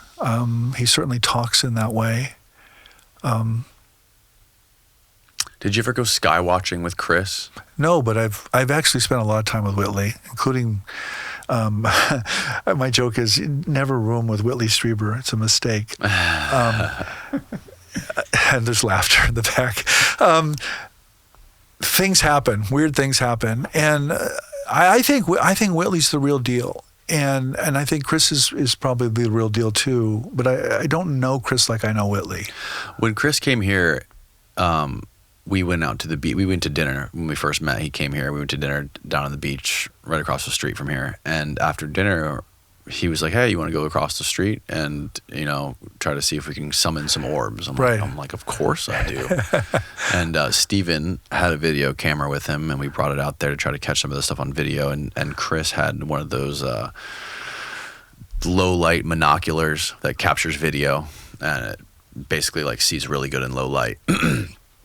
And we sat out there and stared at the sky for 2.5 hours. And after about an hour, 45 minutes, 2 hours, we saw these orbs that were hovering, coming off the horizon, moving around weirdly. And they weren't airplanes because we also saw airplanes. We knew we could see the airplanes and the flashing lights, and they were following a very clear flight pattern. All of the airplanes, they were coming into land in Tampa Airport. Yeah. But these things we saw were not that. They were moving very slow. I mean, the only thing I could imagine them being is somebody on a boat way offshore with drones covered in with a huge, illuminated drones, right? Moving around in weird directions and then disappearing.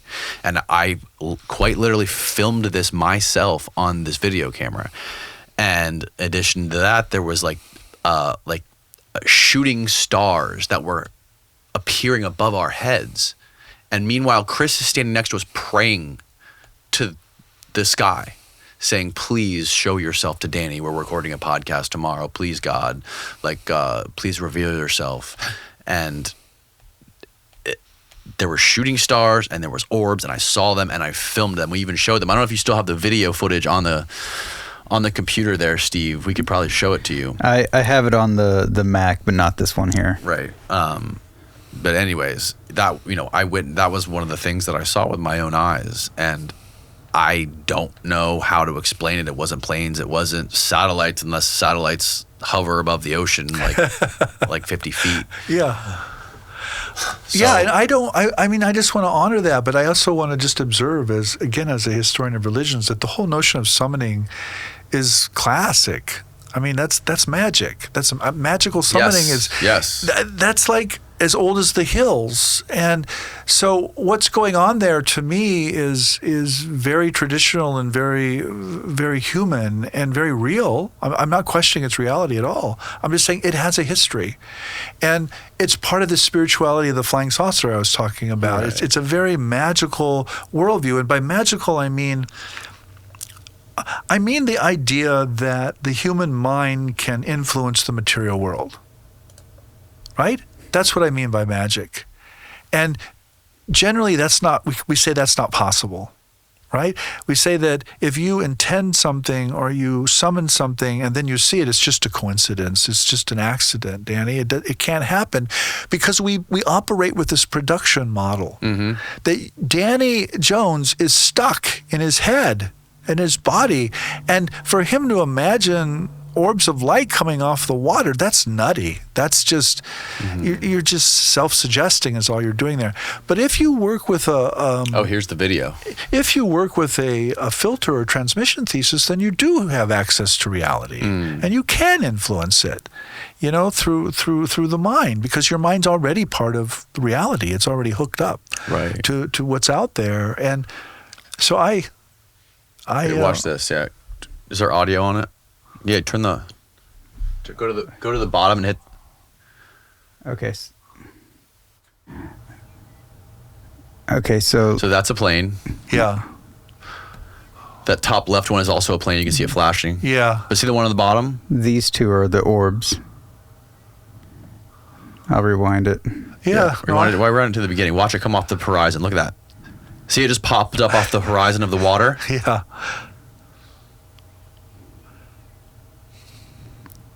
And the thing is, it fades out. Watch. The plane lights don't fade. Now it's going the other way. Another one popped up over it, and you'll see it get brighter. It changed direction. Then it fades out.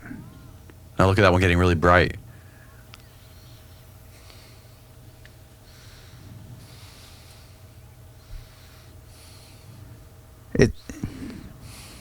Yeah. And it just faded out to nothing. Now it's gone. Yeah. Yeah, I don't know what to say about that. I don't know either, but I've never seen anything like it, and I say this every time I talk about it. I've also never stared at the sky for 3 hours. Right. So if I wanted to stare at the sky and imagine cotton candy appearing out of the heavens, maybe I could summon cotton candy. I don't know. Maybe. I doubt it, by the way. It's just interesting to think about, what is the human mind capable of? A lot. If you really focus hard enough on something. And I haven't gone sky watching since then, right? I was in the perfect situation with the perfect people to go out and spend hours staring at the sky. There's no other, I got kids, I got a family, I got this job I got to do. Like, who has the time to focus on some spiritual thing and something that's not real? And you know what I mean? Like, we're ants building things. We're like these machines that are just constantly working towards something to bring in money to pay our bills and to live these lives, wake up and go to work. We are ants, and totally ants. I mean, I think of that every time I fly into a city. I'm like, these are ants. Yeah. But what can the mind do? It depends on what you think the mind is again. It really does. If you think if you're in the production thesis again, well, the mind can't do much. We can do whatever Danny Jones can do. Okay, fine. But if the mind is God, whoa, suddenly, you tap into this larger reality, and the brain then just becomes this portal or this mediation of this cosmic being. Well, that can do pretty much anything. Mm-hmm. So I think what the mind can do depends on what you think the mind is what I'm trying to say. And I'm always trying to push people on that exact thing, because I think there's deeper assumptions behind what they say, and what they say is possible and what they say is impossible. And I'm like, that's just your assumptions. Sorry. Right. And I always go back to history again. I'm like, well, this happened and that happened, so clearly it happened. Just because it doesn't happen here doesn't mean it's not possible. It just means you've cut it out of reality. Okay, you've cut it out. Big deal. So what? Chris also mentioned to me there was I forget the name of the people they met. But they met a bunch of people that were really interested in them and trying to study them and understand what they were seeing and how to see what they were seeing.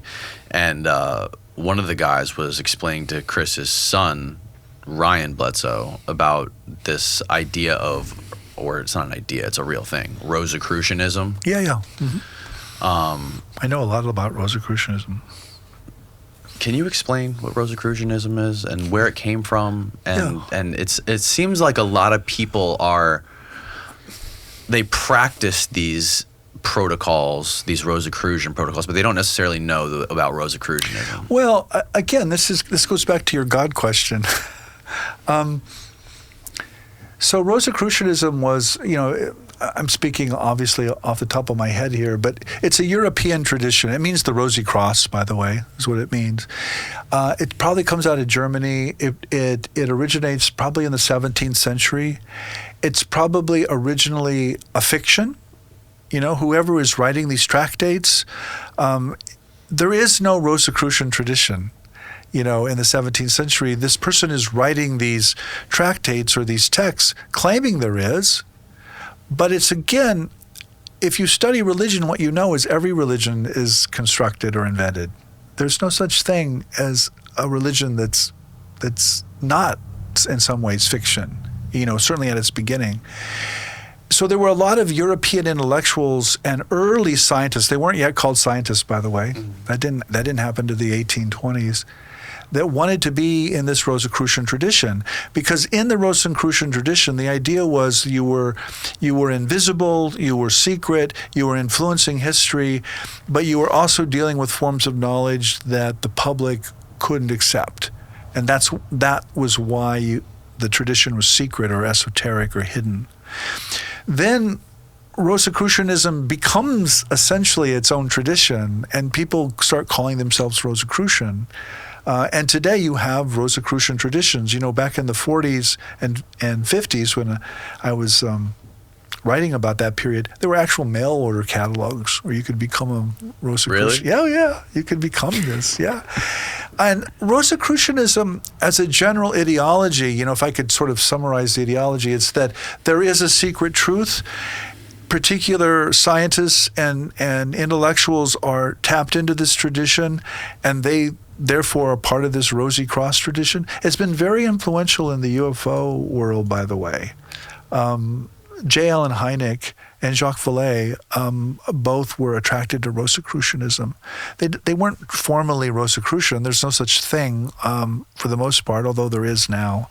Yeah, there's a Rosicrucian church right down the street from here. Well, so there you go. But there were no Christian churches, by the way, either in the first century. Right. And I mean, religion is like that, Danny, is what I'm trying to say. It's a kind of, I don't want to call it, it's not a fiction in the sense of not real, but it's something you construct, and then it becomes your construction. It becomes what you imagine it is. And this is hard for people to hear, but I mean, every religion starts out as essentially a cult. It's a little group of people that then grows and develops a scriptural text and an architecture and a tradition, and then it becomes its own thing. And if Rosicrucianism does that, then it does that, But most of these movements don't do that, and they're not successful in institutionalizing the charisma, as we say, of the founders. Yeah. So basically, the idea these protocols that some of these people who follow Rosicrucianism follow is the idea is you want to somehow tap into this other state, or not necessarily another state of consciousness, but you want to sort of tap into information that exists, whether it be like the Noosphere or something like that. And through doing things like drinking a lot of water, you're essentially trying to use your body as an antenna to some other realm and get downloads, just have information downloaded into yourself.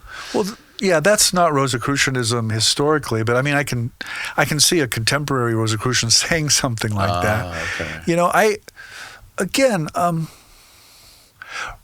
There's this notion of the invisible college, which was prominent in the 17th century, and particularly in England, and essentially and Rosicrucianism was connected to it. It's a kind of a German version of this. The idea was, again, these early scientists and intellectuals were dealing in truths that the public wouldn't be favorable to, but they nevertheless were convinced they were true.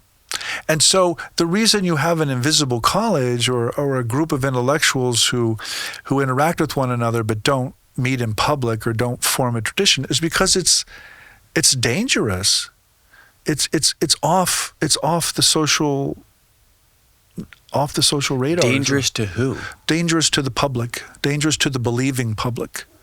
So, for example, the invisible college was early science, essentially.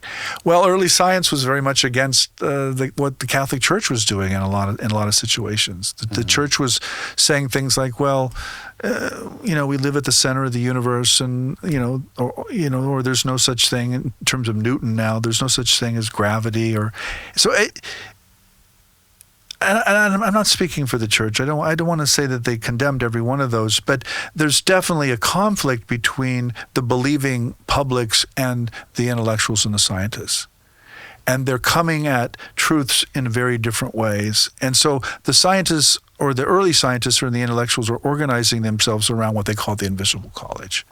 And Rosicrucianism is a type or a kind or a related movement of that in Europe at the same time. So this invisible college had some sort of knowledge that they kept secret because they believed it would hurt the public. But how? I don't understand, though. Well, how could any sort of new idea hurt the public?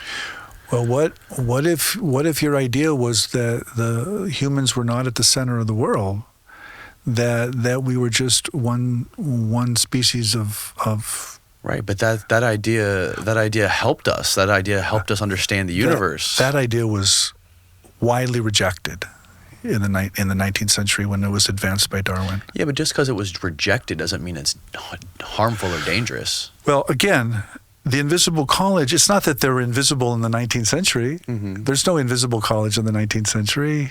Actually, there is. I mean, when the early scientists who thought Darwin was right, they formed something called the X Club. Mm-hmm. And again, it was the same instinct. It was the believing public is very much against evolution, very much against Darwin. So if we're going to talk about this in freedom, we need to meet, in private, essentially. So it's to protect themselves. Absolutely. Not necessarily protect the public. Well, I think both. I think.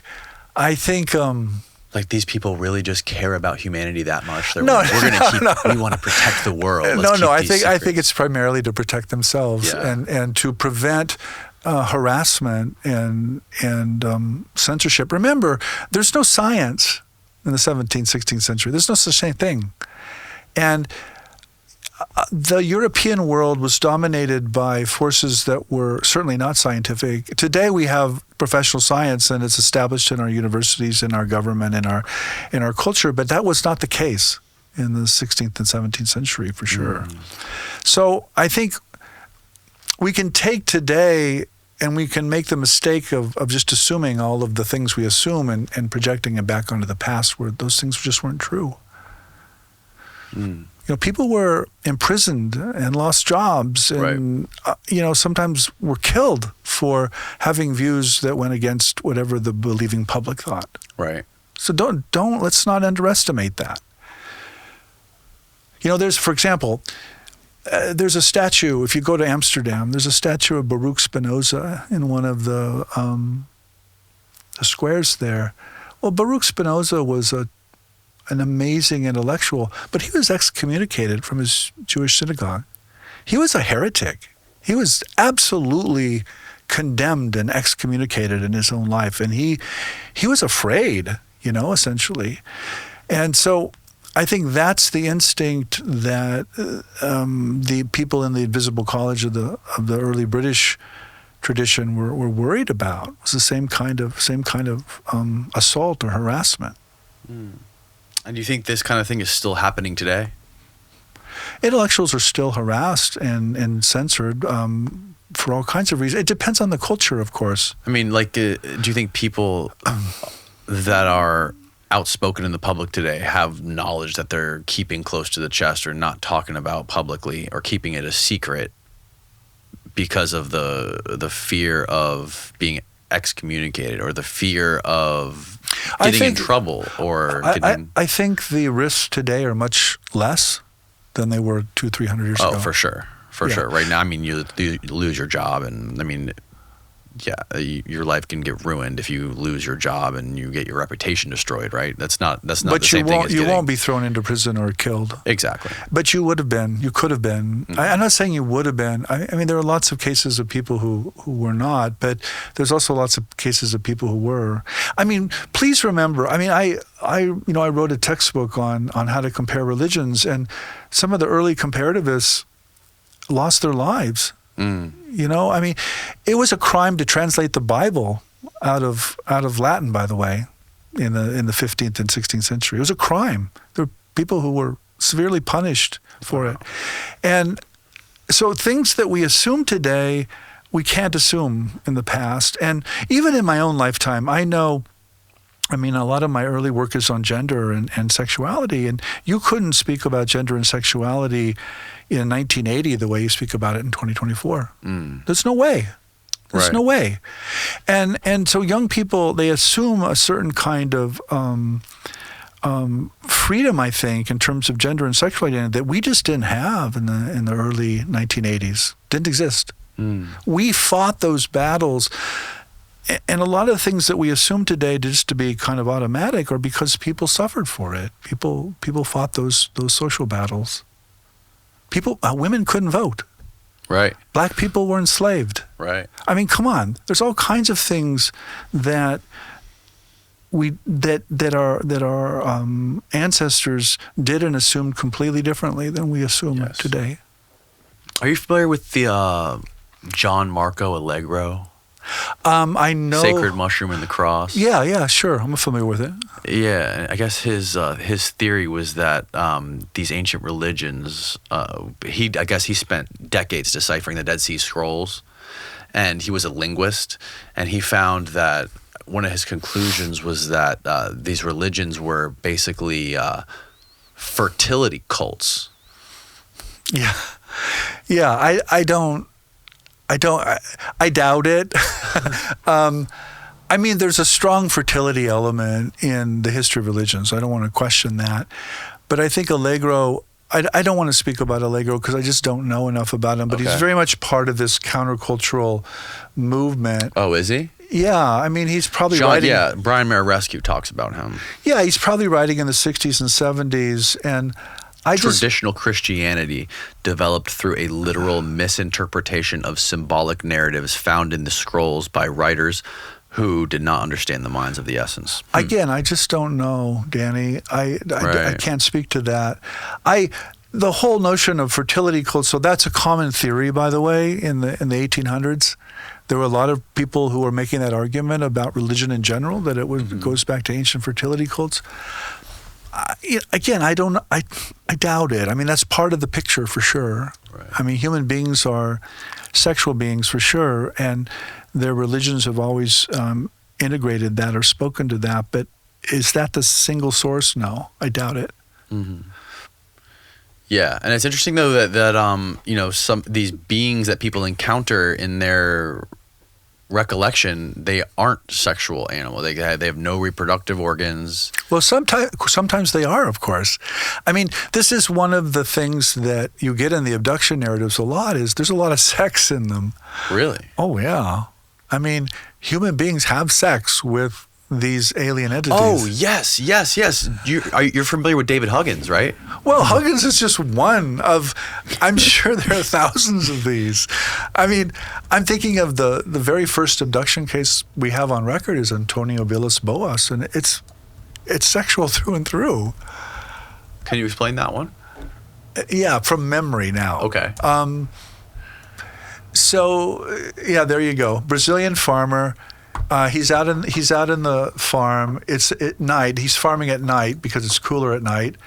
A ship comes down, and they rub a kind of goo over him, and a female alien has sex with him. Really? Yeah, and then kind of points to her belly and points to the stars, and then takes off in the spaceship. I mean, it's clearly a sexual abduction. Go back up. When was this, Steve? 1950s. Go back to the Wikipedia or whatever that describes the story. Yeah, there you go. Antonio Villas Boas. Yeah, this is the first case. From 1934 to died in 1991, a Brazilian farmer. See, in October 15th, 1957. Yeah. Plowing his fields. There you go. So, yeah, a red star in the night sky. He's farming at night because it's cooler. Right. Began descending and landing in the field, extending 3 legs as it did. He attempted to leave the scene on his tractor, but when the lights and the engine died, after traveling only a short distance, he decided to continue on foot. However, he was seized by a 5-foot-tall humanoid who was wearing gray coveralls and a helmet. His eyes were small and blue, and instead of speech, it made noises like barks and yelps. 3 similar beings then joined the first in subduing Boas, and they dragged him inside their craft. Once inside the craft, Boas said he was stripped of all his clothes, covered from head to toe with a strange gel. He was then led into a strange semicircular room through a doorway that had strange symbols written all over it. Whoa. The room of the beings took samples of Boas's blood from his chin, and after, he was then taken to a third room and left alone for around an hour and a half. During this time, some kind of gas was pumped into the room, which made Boas become violently ill. Wow. Huh. So, I can't believe I've never heard of him. Well, there's a lot of cases like this. So, what I want to say, Danny, is that sexual intercourse is everywhere in the abduction accounts, and it has this long prehistory in the history of religions. This is what I was trying to say earlier. And I want to speak about the abduction cases and the sexual components of them in this larger historical context.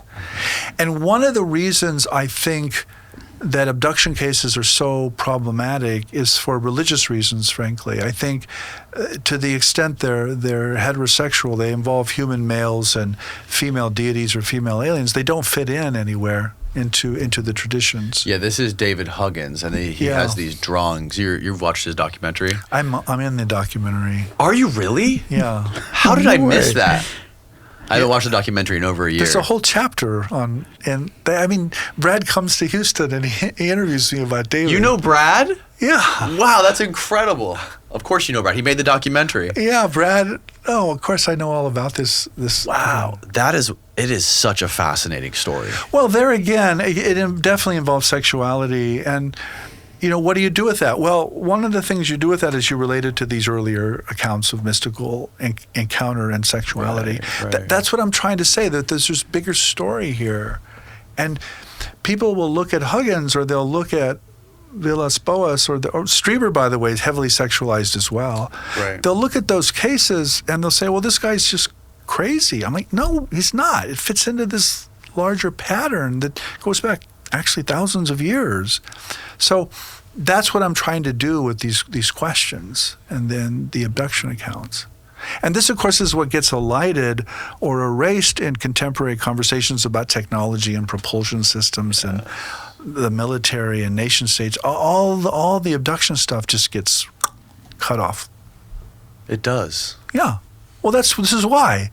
What do you do with this? This is too crazy, right? This is too weird and crazy. But it happens. And being molested by a female alien who takes your baby hybrid to outer space. Well, so Elizabeth was in a garden and saw mountains and talked to God as a male. I mean, again, this is the nature of these kinds of experiences, Danny, and this is what I'm trying to say. What did you make of David when you talked to him? So I just spoke to David on the phone. Did you really? Yeah, I did. I didn't meet him. I just spoke to him on the phone. Oh, I thought you meant you just recently talked to him. Okay. Right, you didn't meet him in person. Yeah, I think David, again, is telling us the truth, and he's painting the truth as he remembers it. I think these people are being very honest, and in David's case, going out of his way to illustrate what he remembers happening.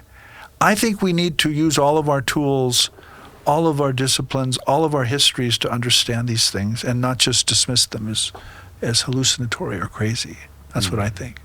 So in the context of religious history, what were people saying specifically about these sexual encounters? Well, they often interpret them demonically, by the way. Really? Yeah. I mean, it was women who were having sex with the devil and becoming witches or magical practitioners. There were always ways to condemn the human being for these kinds of encounters. If a nun, for example, was mystically married to Christ, that's okay. That became part of the tradition, but only, again, under certain circumstances. They were still essentially harassed by the Inquisition. Teresa of Avila was very concerned about the Inquisition, by the way. And when she wrote her Vita, her life, they locked it away. They put it in a safe, essentially.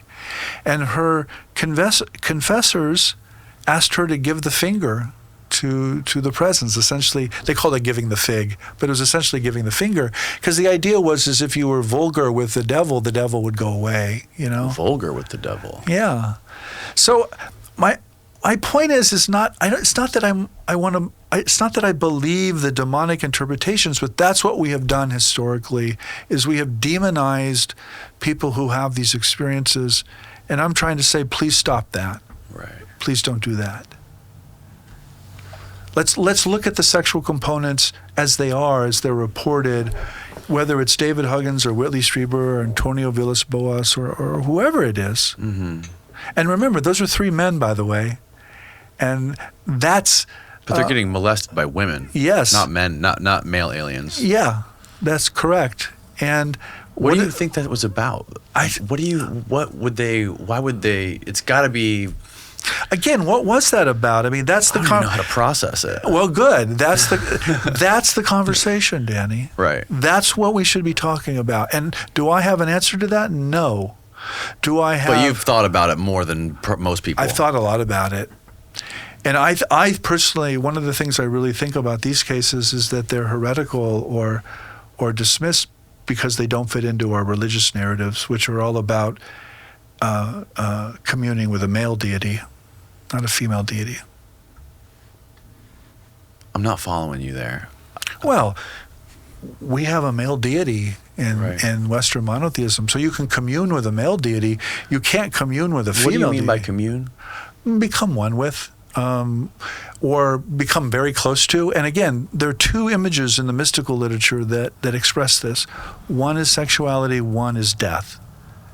And those are the two means through which one becomes one with the divinity. So you can commune with the deity through sexuality or death. Or become the deity. Or, I mean, again, there's a whole conversation here in the history of religions.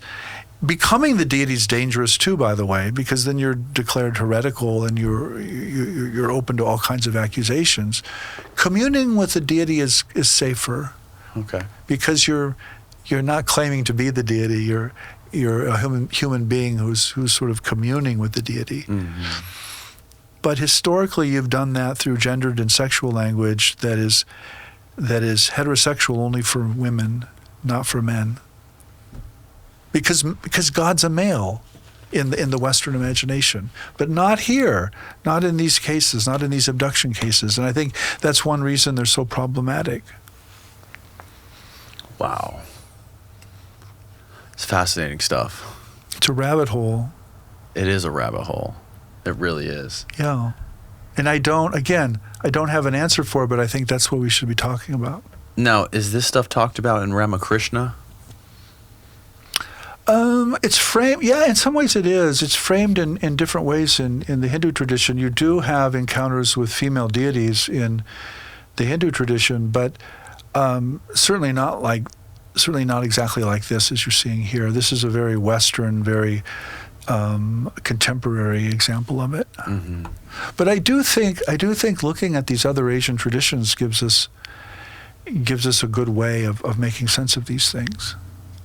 And like this insectoid that appears in David's visions a lot, well, the praying mantis appears all over the world and is quite common in human folklore and extreme religious experiences. Really? Yeah. Can you give me an example? Well, the praying mantis appears in a lot of abduction cases as some kind of alien presence that is either overlooking the encounter itself or is somehow guiding the process in the natural biological world through the insects. And how is this praying mantis depicted in historical stories? Sometimes it's connected with divination or telling the future, or it's connected with whatever the conception of deity or the Godhead is. For example, in Africa, the praying mantis was very popular among the surrealists, in the surrealist art movement in the 20s and 30s. So it enters the human mainstream in different ways, through folklore, through religion, through art, and in this case through abduction. Mm. Again, I don't understand it, Yeah. Danny. I'm just saying that's not unique. Right. That's part. There's a whole history behind what David is seeing and reporting and painting. Yeah. Yeah, I have a friend who lives in Hoboken, New Jersey, like 2 streets down from David. I was thinking about going up there and maybe trying to visit him. He'd like that, I bet. It'd be fun. He's Yeah. getting up there in age. Yeah. Well, thank you for doing this. I really appreciate it, Jeff. It was a pleasure. What else are you working on now? Are you working on any new projects or books or? Well, a couple things. So I have a book coming out called How to Think Impossibly, and it's about how to think about these extreme experiences, how to think about insectoids, Right. how to think about souls, how to think about UFOs, how to think about time and belief, and, as I say, everything else. And I think we need a new theory of the imagination, and so the book attempts to do that. A new theory of the imagination. Yeah. In other words, it's not just imaginary. It's like the mind-brain thing. Maybe the imagination is a portal. Maybe when we encounter something, it's going to set off this science fiction movie in the mind, but that's not actually what's there. The imagination is translating or mediating this presence. It has to. That's what we do as human beings. But we err when we interpret those landscapes literally. Mm. So I'm looking for essentially a third option. It's not a debunking option. This isn't about just the imaginary, but it's not a literal religious belief option either. It's not like there's an actual insect entity there, or there's an actual 7-foot alien there, but something's there. The human being's clearly encountering something, and it's responding with this elaborate visionary landscape that we find ourselves in. And sometimes that landscape has physical effects, Danny. I don't imagine this in imaginary ways. Mm. Joseph of Cupertino literally floated off the ground. How? Well, partly through his imagination, partly through the religious imagination. Wow. It's fascinating stuff, man. Yeah, it is fascinating. It's like the coolest stuff in the world. It really is. I don't understand why everyone isn't talking about this stuff, to be honest. Have you ever experimented with psychedelics? That's another whole rabbit hole. So I wrote a book, Esalen, American Religion and No Religions, filled with psychedelics. You wrote another book. It's filled. You've written many books. I've written a lot of books. That book is filled with psychedelics. A lot of the psychedelic leaders and writers just assumed I had done psychedelics because I write so sympathetically. Right. And I was like, no, I never have. Sorry. But I did. I got tired of their questions. And so I took a trip down to Brazil, and I took a long retreat, and I took ayahuasca, and I did that. And I did not have the experiences that you hear reported a lot on ayahuasca, but I had a lot of the same phenomenological or physical kind of qualities that you hear, the energy and the explosions and that sort of thing. But no, I didn't have Nothing transformative. No, and my friends were like, well, you didn't need it, and I was like, well, that's a good spin. Yeah. I mean, I think I'm just dull. I think I'm just hopeless. But I really tried. That was a very long and very significant engagement with the plants, as it were. Mm-hmm. Have you ever seen the interview with Terence McKenna and John Mack? No, I haven't. I'd love to, though. Fascinating that those guys got together. Yeah, John is a dear.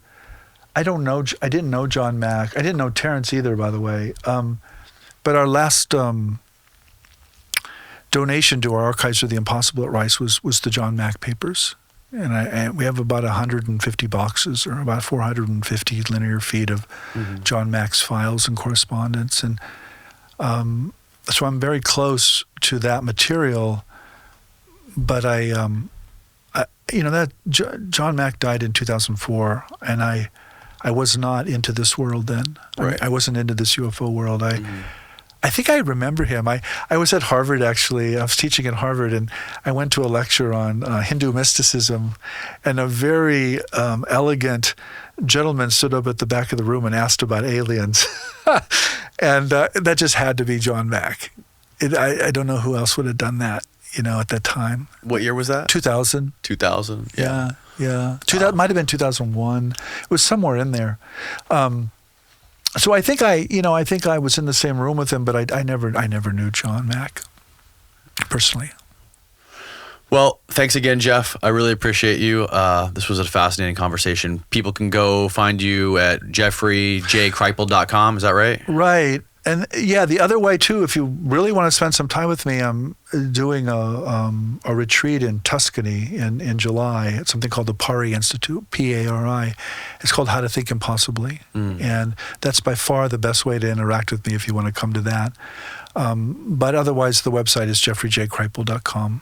Okay, perfect. I want to keep talking to you about some stuff that I don't want to put on YouTube. So we're gonna talk for like a few more minutes, and that's going to be on Patreon for people that want to watch that. Okay. It's linked below. And that's it. Good night, everybody.